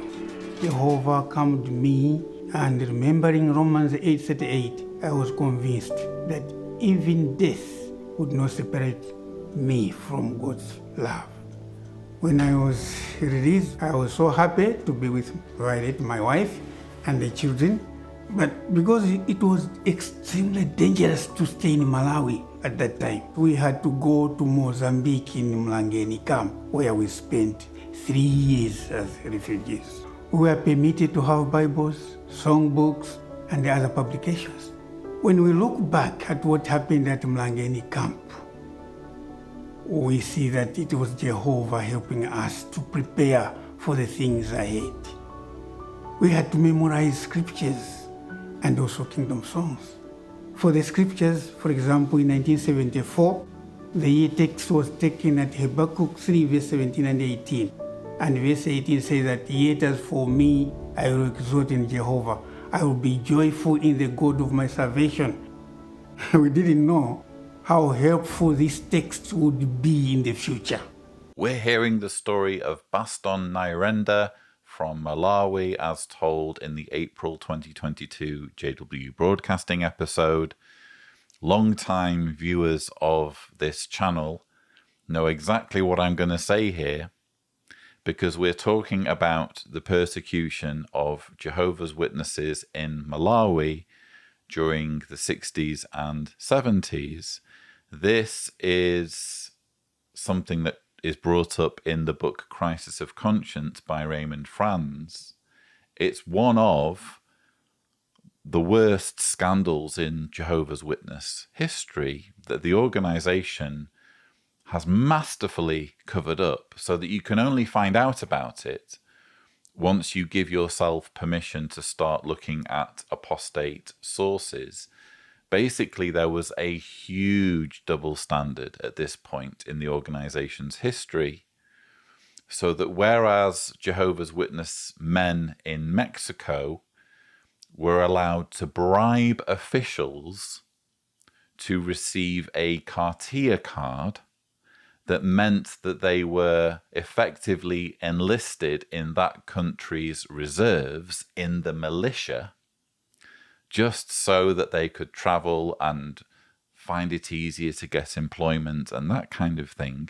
While that was happening in Mexico, in Malawi, when a totalitarian regime took over and insisted that everyone have a card identifying themselves as supporters of the regime, in effect, supporters of the government, the only government in a totalitarian state, witnesses in Malawi were expected to refuse to buy that card. And as a result, unthinkable things happened. I cover all of this in a video I made called Betrayal. A thumbnail will appear if Tibor is gracious. It was just a horrendous double standard that led to witnesses in Malawi suffering unspeakably. And what we've heard in Baston's experience is just a tiny, tiny sampling. He talks about being imprisoned. He talks about being beaten. Don't get me wrong, those things are horrendous to experience, especially over one's personal religious beliefs. But I have to wonder why the organization routinely, when talking about Malawi, waters down what happened there. Because when you actually look up in the written publications what happened in Malawi, it's many, many times worse than what we've just had described. Baston has described buildings being destroyed, brothers being beaten, and brothers being imprisoned. That's essentially what we've heard. It gets way worse when we consult the 1999 yearbook, some of which I will read, but Tibor will show the whole thing so that I can't read all of it because it's so terrible, and I'm genuinely concerned about YouTube having issues. But anyway, also reports of beatings were received from all over Malawi. For some of our dear sisters, the persecution was especially harrowing. Many were the reports of, and I'm not going to read the next few words because of YouTube and that sort of thing, but you can see them on the screen. The sadistic attackers spared nobody. The elderly, the young, and even some pregnant sisters were put through such cruel ordeals. Some suffered miscarriages as a result. So that's what happened in Malawi, again, while a completely different standard was being applied regarding Christian neutrality in Mexico. Why the difference? And why is it that whenever Malawi is touched upon in the video material that's put out by Jehovah's Witnesses today, they tend to water it down? Now, it could be for the simple reason that children will be watching with their parents, and this material needs to be age appropriate. If that's the reason, that's a good reason. I can get behind that. But I'm sure there's a way of steering the audience in the direction of material that goes into more detail about how badly the witnesses in Malawi suffered and were killed and subjected to horrendous abuse. I can't help but wonder whether one reason why they don't at least steer people in that direction so that they can do more research is because they don't want this double standard to come to light. And also, the more you learn about what happened in Malawi, the more it calls into question the disproportionate focus on what's happening in Russia. So you have in Russia incarceration, you have witnesses being held in pre-trial detention, you have reports of beatings, and there have been reports of torture. But we're not talking about all Jehovah's Witnesses. We're talking about, I think, a few hundred cases. And we're not talking about anything as severe as what happened in Malawi. But because it suits the organization's narrative regarding the end times and regarding Armageddon and the Great Tribulation, Russia is so important that it gets essentially awarded the status of the King of the North. And the Russian government is somehow part of the unfolding of Bible prophecy. Well, if Russia's persecution of Jehovah's Witnesses is enough for them to be made the King of the North in the new light, what do we say about Malawi and what happened there? Why does Malawi get no significance? It's all very odd, isn't it? So I simply cannot help but recoil at the way Malawi is dealt with in Jehovah's Witness propaganda. And you'll also notice how Baston refers to Jehovah's hand. He says the following. It was dark outside, and I dragged myself along until I reached a brother's home who kindly assisted me. Jehovah made a way out so that I could endure. Jehovah made a way out so that Baston could endure. It was important that Baston had a way out. Well, why wasn't it important that witnesses who were killed or violently abused, why wasn't it important for them to have a way out? I really struggle with this sort of arrogance. And I can understand, I can sympathize, because I once had similar leanings when I was religious. I used to rationalize in that sort of way. But when you really, really think about it, what an arrogant attitude to take. I'm Baston and I was important enough to be spared. What on earth do you say to those relatives who mourn those who died when you're coming out with that sort of argumentation? And he goes on to talk about when they were in the Mlangeni camp, how Jehovah helped them prepare for the things ahead by giving them Habakkuk 3:17 and 18. We didn't know how helpful this text would be in the future.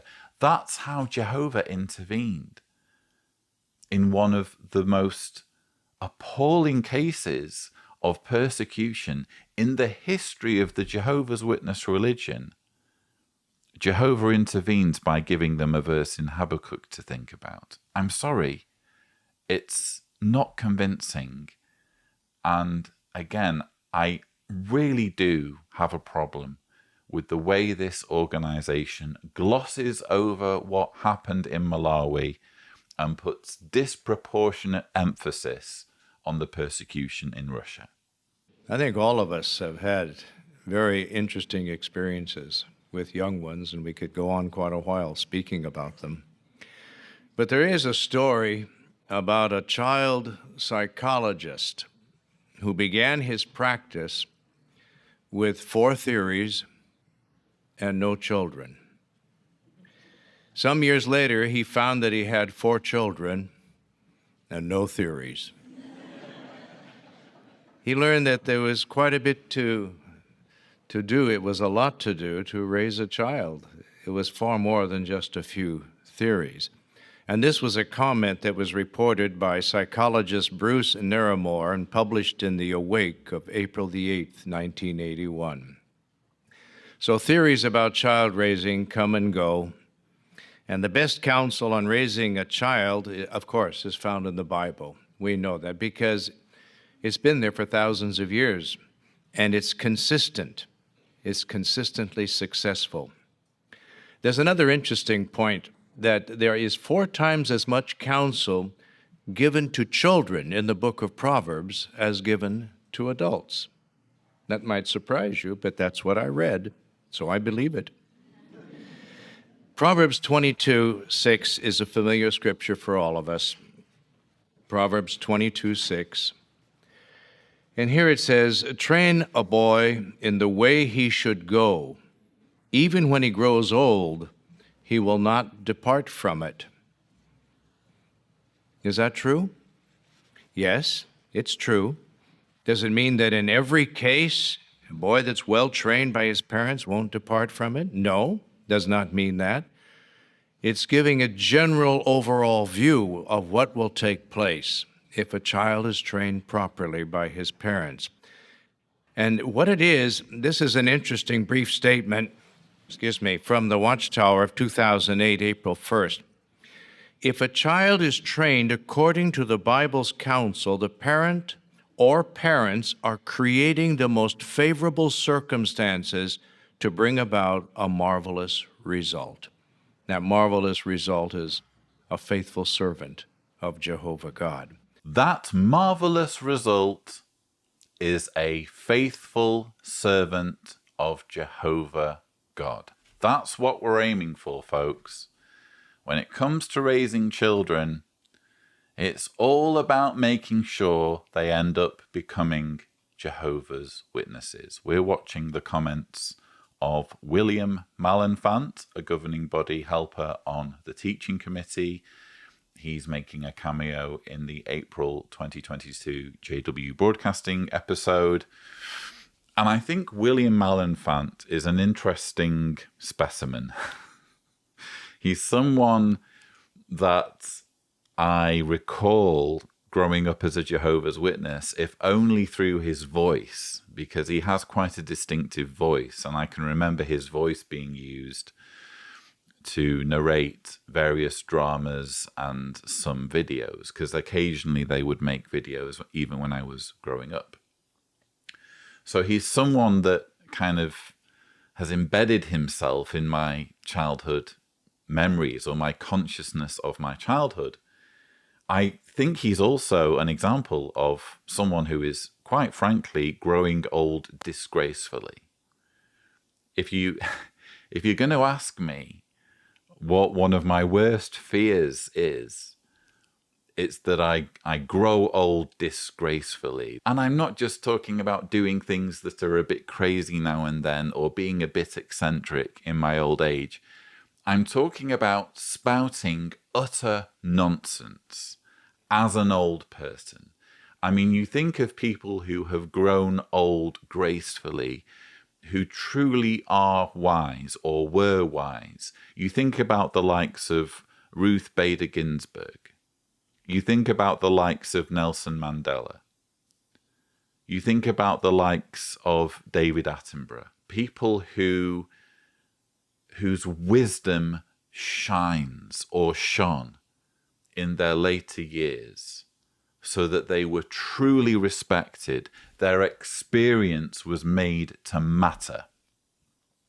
William Malenfant is someone who has never had children and is using his appearance in this video to lecture parents on how to raise their children, even though he begins his talk with the following. But there is a story about a child psychologist who began his practice with 4 theories and no children.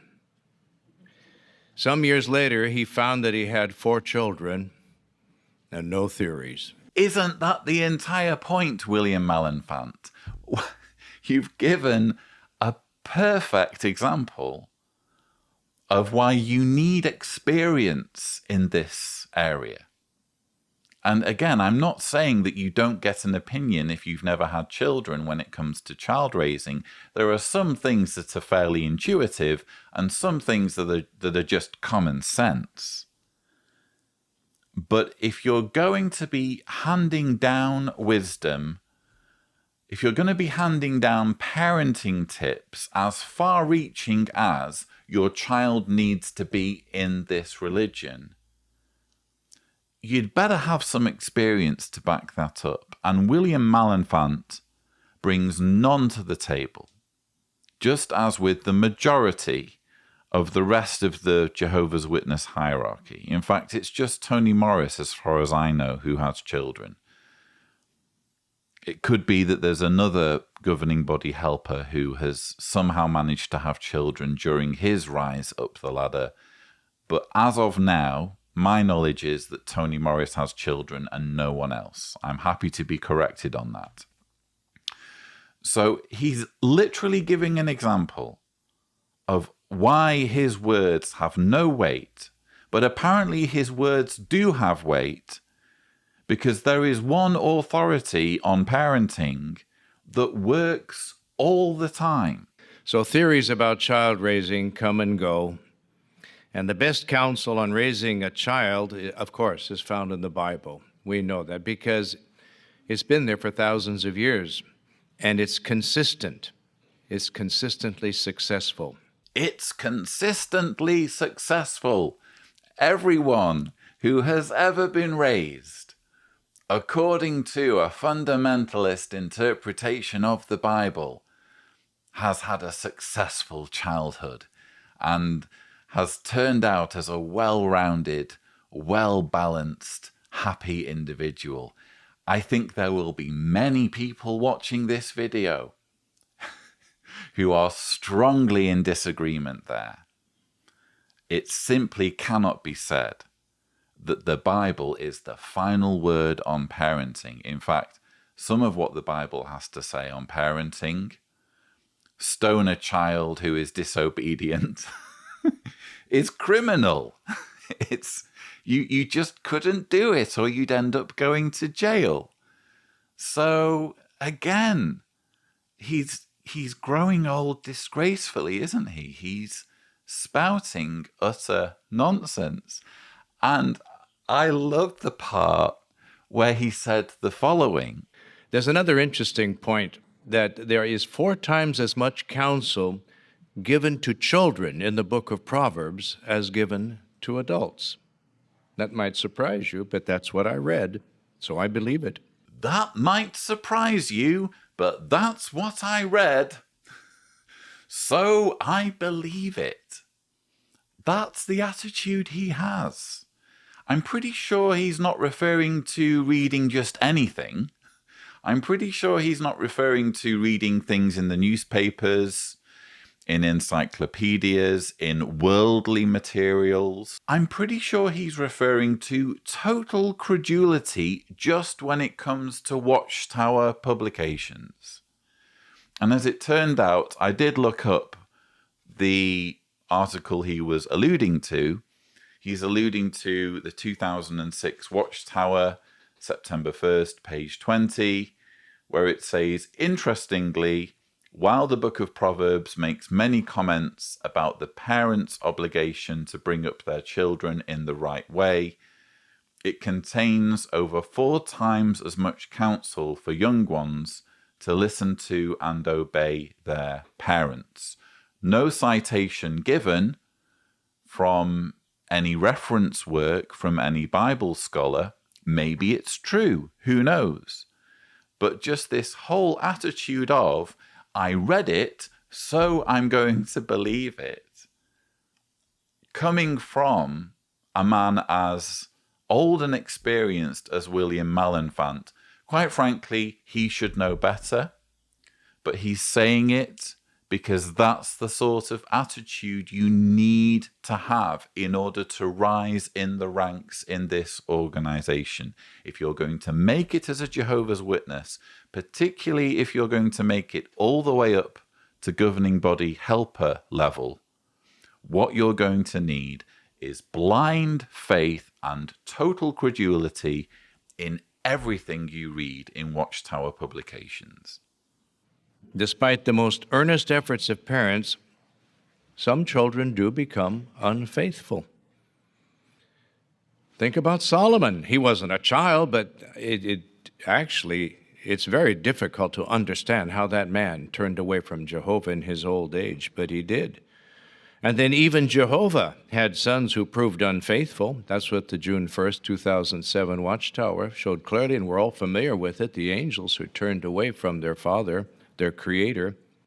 And something to keep in mind for parents particularly who have really tried hard to raise their children properly. We don't want to see them beat themselves, figuratively speaking, on and on for years and years because they feel like they're failures. They should not do that. How do you account if it seems to some parents that no, somehow they failed? Well, then how do you account for children who receive no help whatsoever from their parents, and they love Jehovah and they come into the truth? It's heart condition. So parents would be wise to focus on the future and what they can do, not to look back and beat themselves over problems of the past. And even when children do turn aside from serving Jehovah, parents who have conscientiously trained their children in the way to walk, they can still entertain the hope that those young ones will come back someday. We never give up on our kids. We don't give up on our close friends or siblings who may have walked away from the truth. We always hope that they'll come back. Psalm 19:7 is interesting. Psalm 19:7, speaking of the reminders of Jehovah, there it reads, "The law of Jehovah is perfect, restoring strength." And then it says, "The reminder of Jehovah is trustworthy, making the inexperienced one wise."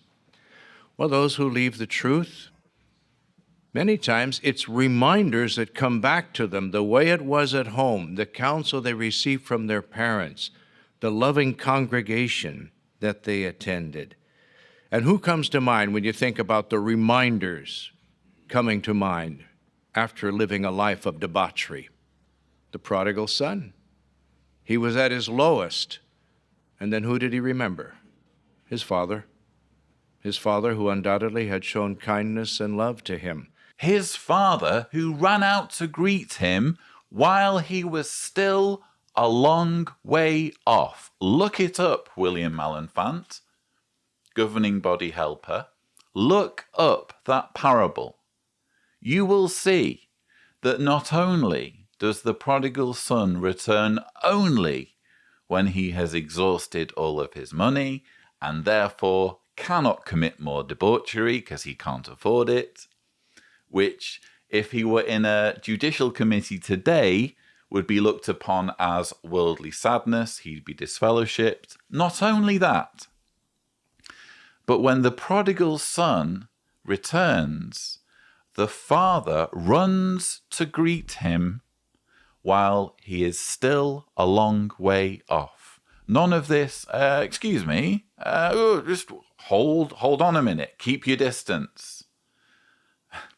Before I embrace you, before I get the rest of my sons to slaughter a bull and put on a feast, I need to know, son, are you repentant? I don't remember reading that in the parable. Do you, viewers? I'm pretty sure that the father ran and embraced the son without asking a single question. And William Malenfant has the gall to bring up the story of the prodigal son in the context of disfellowshipping and shunning as practiced by Jehovah's Witnesses. The story of the prodigal son doesn't support disfellowshipping, it completely and utterly eviscerates it when you actually read it in context and apply it to what Jehovah's Witnesses do. This material will be enraging for those watching like me who are being shunned by believing Jehovah's Witness relatives.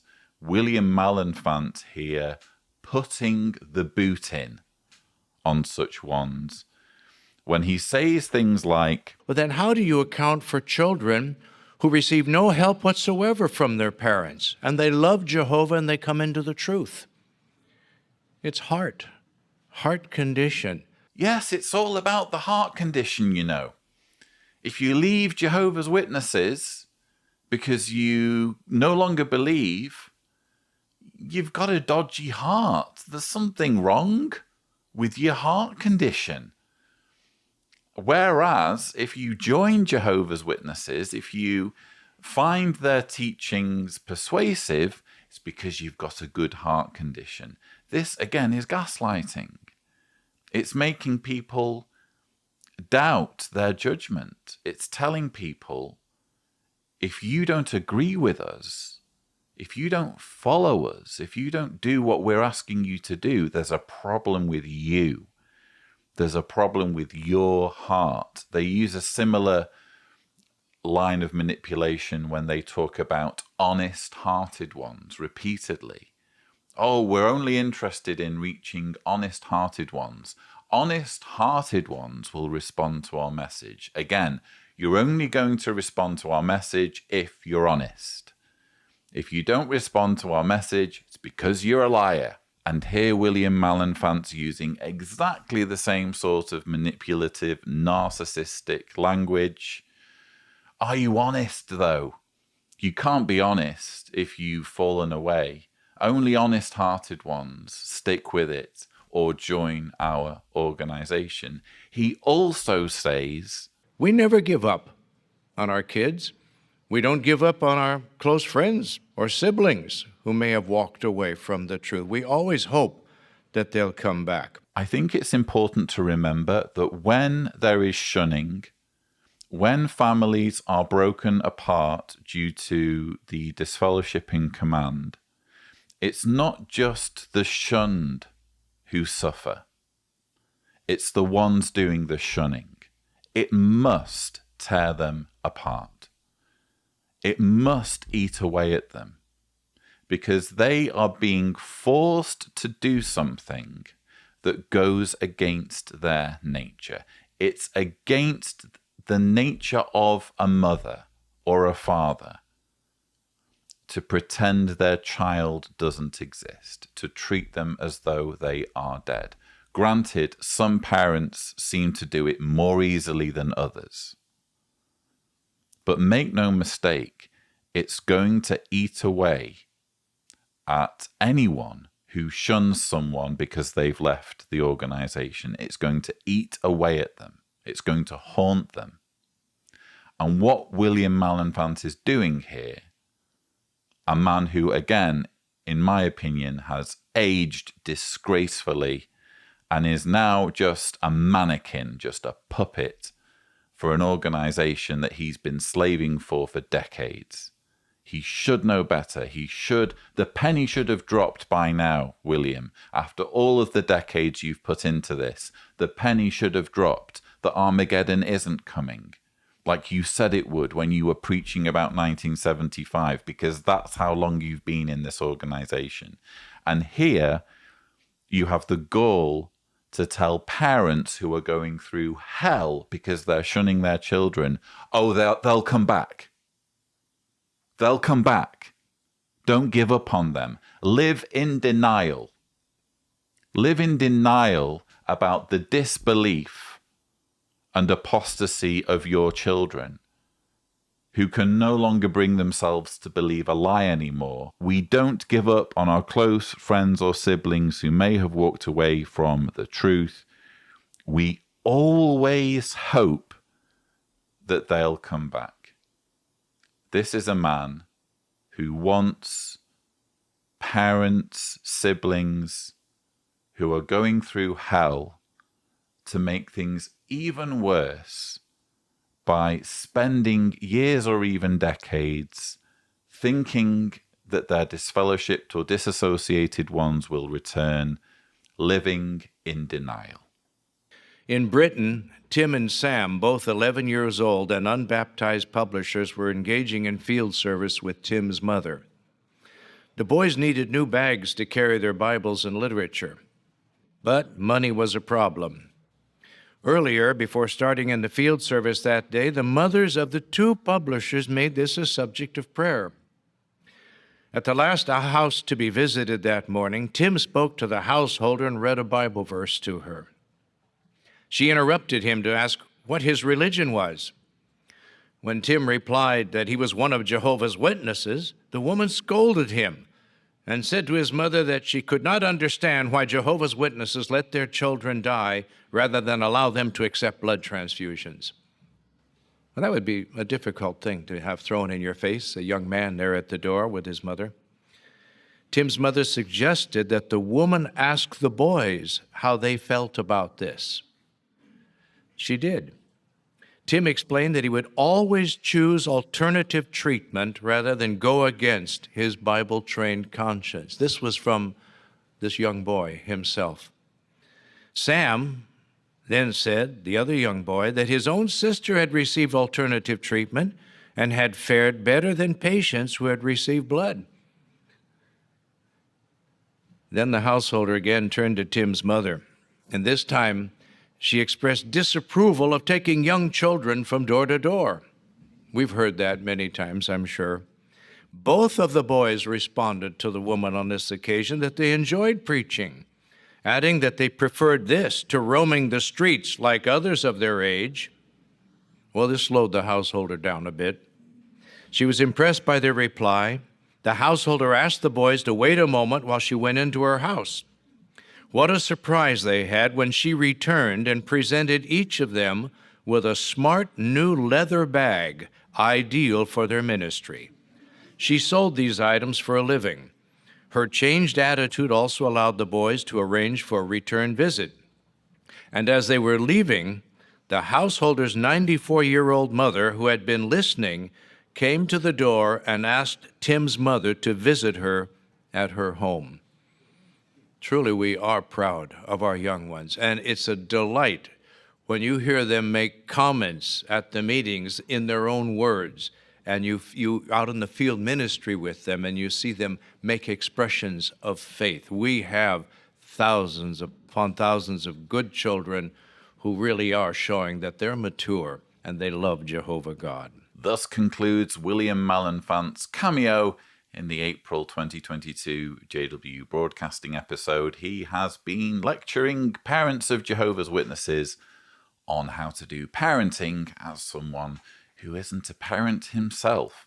And he's concluding here with a story about Tim and Sam, two 11-year-olds, or they were 11, I guess, at the time, in Britain. I have to be a little bit skeptical as to whether this actually happened. I mean, what's really stopping the writing department from just coming up with a story? But even if it did happen, even if we just take it all on face value, what are we learning here?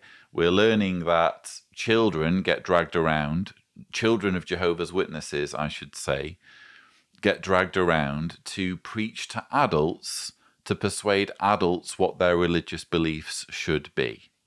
There's surely a red flag here. You know, children who are in the process of being indoctrinated by their parents, claiming to have it all figured out, and presenting themselves to adults in their community as having a better grasp on religion and on how to live one's life than the adult whose door has just opened. I'm sorry, there's just no positive spin to put on that.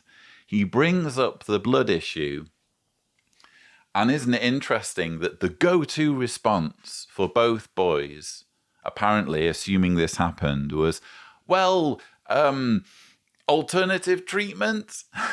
That's just the go-to response.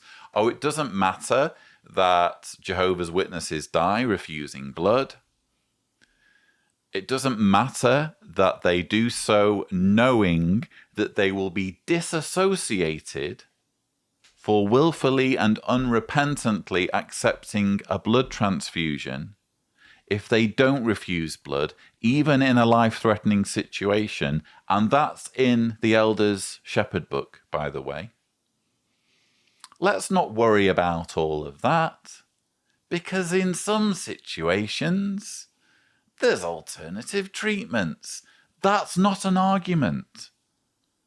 Of course there are going to be situations where there are alternatives, but what about the situations where there aren't alternatives, which there are always going to be?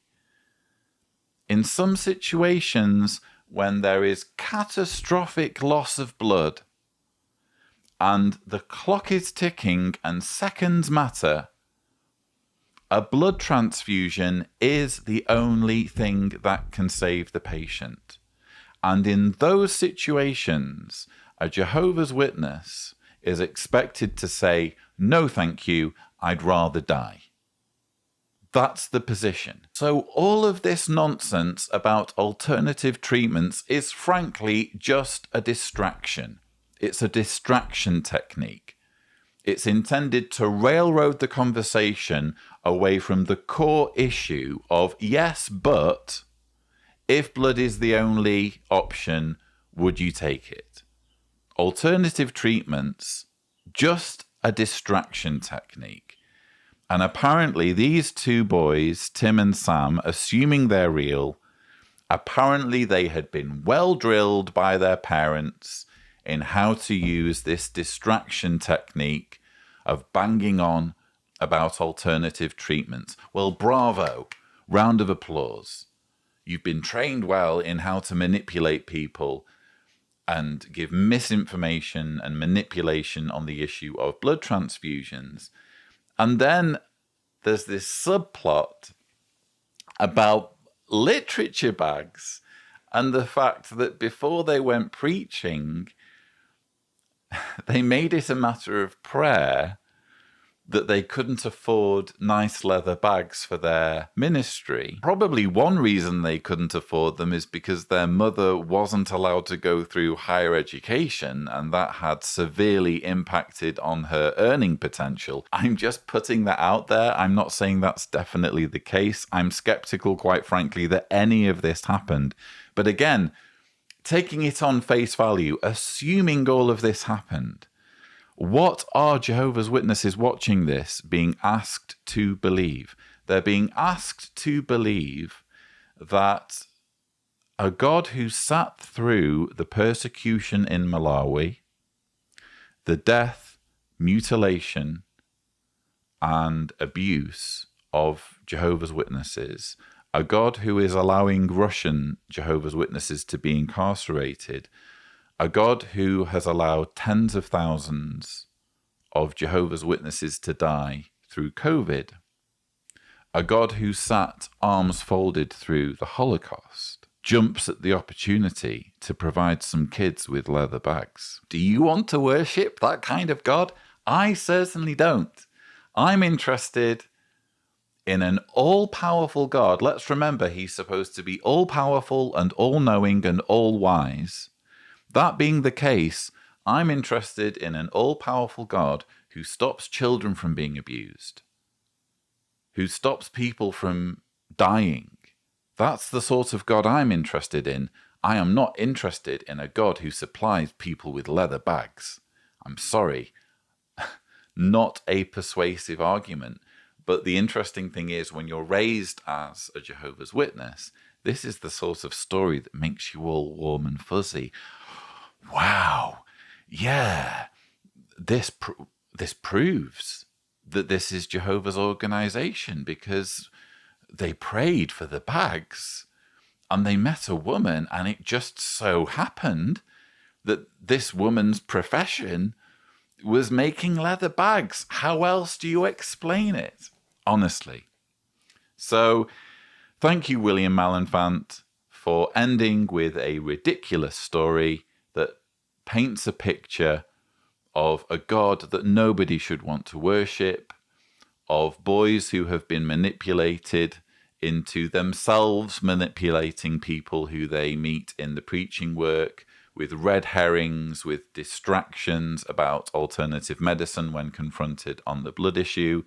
And thank you for showing us that you know absolutely nothing about child raising, assuming that everything that's said in the Bible, if applied to the upbringing of children, will miraculously work. Thank you for proving that you are completely tone deaf when it comes to disfellowshipping and the hurt and pain that this inflicts on families. This is a man, William Malenfant, who relishes child indoctrination, the exploitation of childhood innocence, and it shows in his morning worship cameo.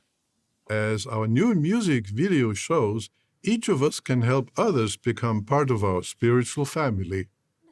I used to dream I'd find a people who could be more than just some friends and more like family.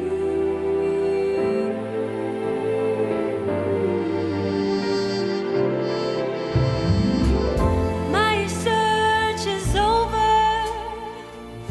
I've come to know I've finally found God's people. I feel the love they show. Now I live the dream that meant so much to me. I found more than friends. I found Jehovah's family. Yes, it wouldn't be a JW Broadcasting episode without a cringeworthy music video. And here we have a music video all about how someone arrives at the Kingdom Hall who is worldly. We know they're worldly because they're wearing, shock horror, a leather jacket. Didn't get the memo yet about the very strict dress and grooming regulations that you need to follow when you are one of Jehovah's Witnesses for a religion that's supposed to be all about Christian love and serving God from the heart. It's difficult, albeit I'm biased, aren't I? It's difficult to think of another religion that is as image obsessed as Jehovah's Witnesses. You know, this is a group that judges people on what they wear and how they look. And if you turn up at the Kingdom Hall wearing the wrong thing, or having facial hair in the case of men, or I don't know, if you don't conform to their strict standards, you will stand out like a sore thumb and people will talk about you. We even had a testimonial not so long ago about, I think it was in South Africa, a woman who was studying and was chastised for wearing pants at the meeting. And this became a huge problem because she was attending meeting after meeting wearing pants. And she had to be lectured about it. Thumbnail here, if Tibor is gracious. Anyway, this woman turns up at the Kingdom Hall in this music video wearing a leather jacket, and someone notices her. It's an older lady, and this older lady remembers when she was in the same situation, I'm assuming back in the 60s or 70s, because we're then whisked to this different Kingdom Hall setup where things seem to be, I don't know, it looks like a Kingdom Hall from the 60s or 70s. And she's remembering when it was her first time attending a Kingdom Hall meeting. And because of her memory, she feels motivated to help in the present day this young lady in the leather jacket who's turned up. But there's an elephant in the room here, isn't there? And that's the fact that this music video is inadvertently showing how futile Jehovah's Witness worship is. Because back in the 60s and 70s, they were saying Armageddon is coming imminently. In fact, they even had it down to a year. They even had it down to 1975. 1975 is a year of great significance. And you had witnesses selling their businesses and selling their homes and pioneering in expectation of something that never happened. And for years, for decades, there's been this expectation, the end is coming imminently. The end is coming imminently. When I was young, when I got baptized at the age of 11, the teaching was, the end is going to come before the generation of people who were old enough to understand what was happening in 1914, before they die out, that's when Armageddon's going to come. So there's a time limit. And they quietly did away with that teaching only once the passage of time made it impossible. So thank you, Watchtower, for producing a music video that isn't just cringeworthy, as normal, but also inadvertently shows us how futile the Jehovah's Witness religion is. Anyway, that's all I have for you for this month's rebuttal. What an awful JW Broadcasting episode the April 2022 episode has turned out to be. All about the child indoctrination. They really are laying it on thick. And I can only say that it smacks of desperation, doesn't it? When you are so desperate that you are resorting to these tactics of hijacking childhoods, of exploiting childhood innocence and childhood vulnerability, it says that you're desperate. It says that your message isn't sinking in with thinking adults who are in possession of critical thinking skills. So in a weird way, it's encouraging to see the organization getting increasingly desperate, but it's nonetheless sickening to see their attitude, to see the brazenness with which they approach child indoctrination and encourage parents to pursue it. But that's all I have for you. I hope you found my thoughts interesting. Don't forget to subscribe to the Lloyd Evans channel for more such videos. And as always, thank you for watching. Oh,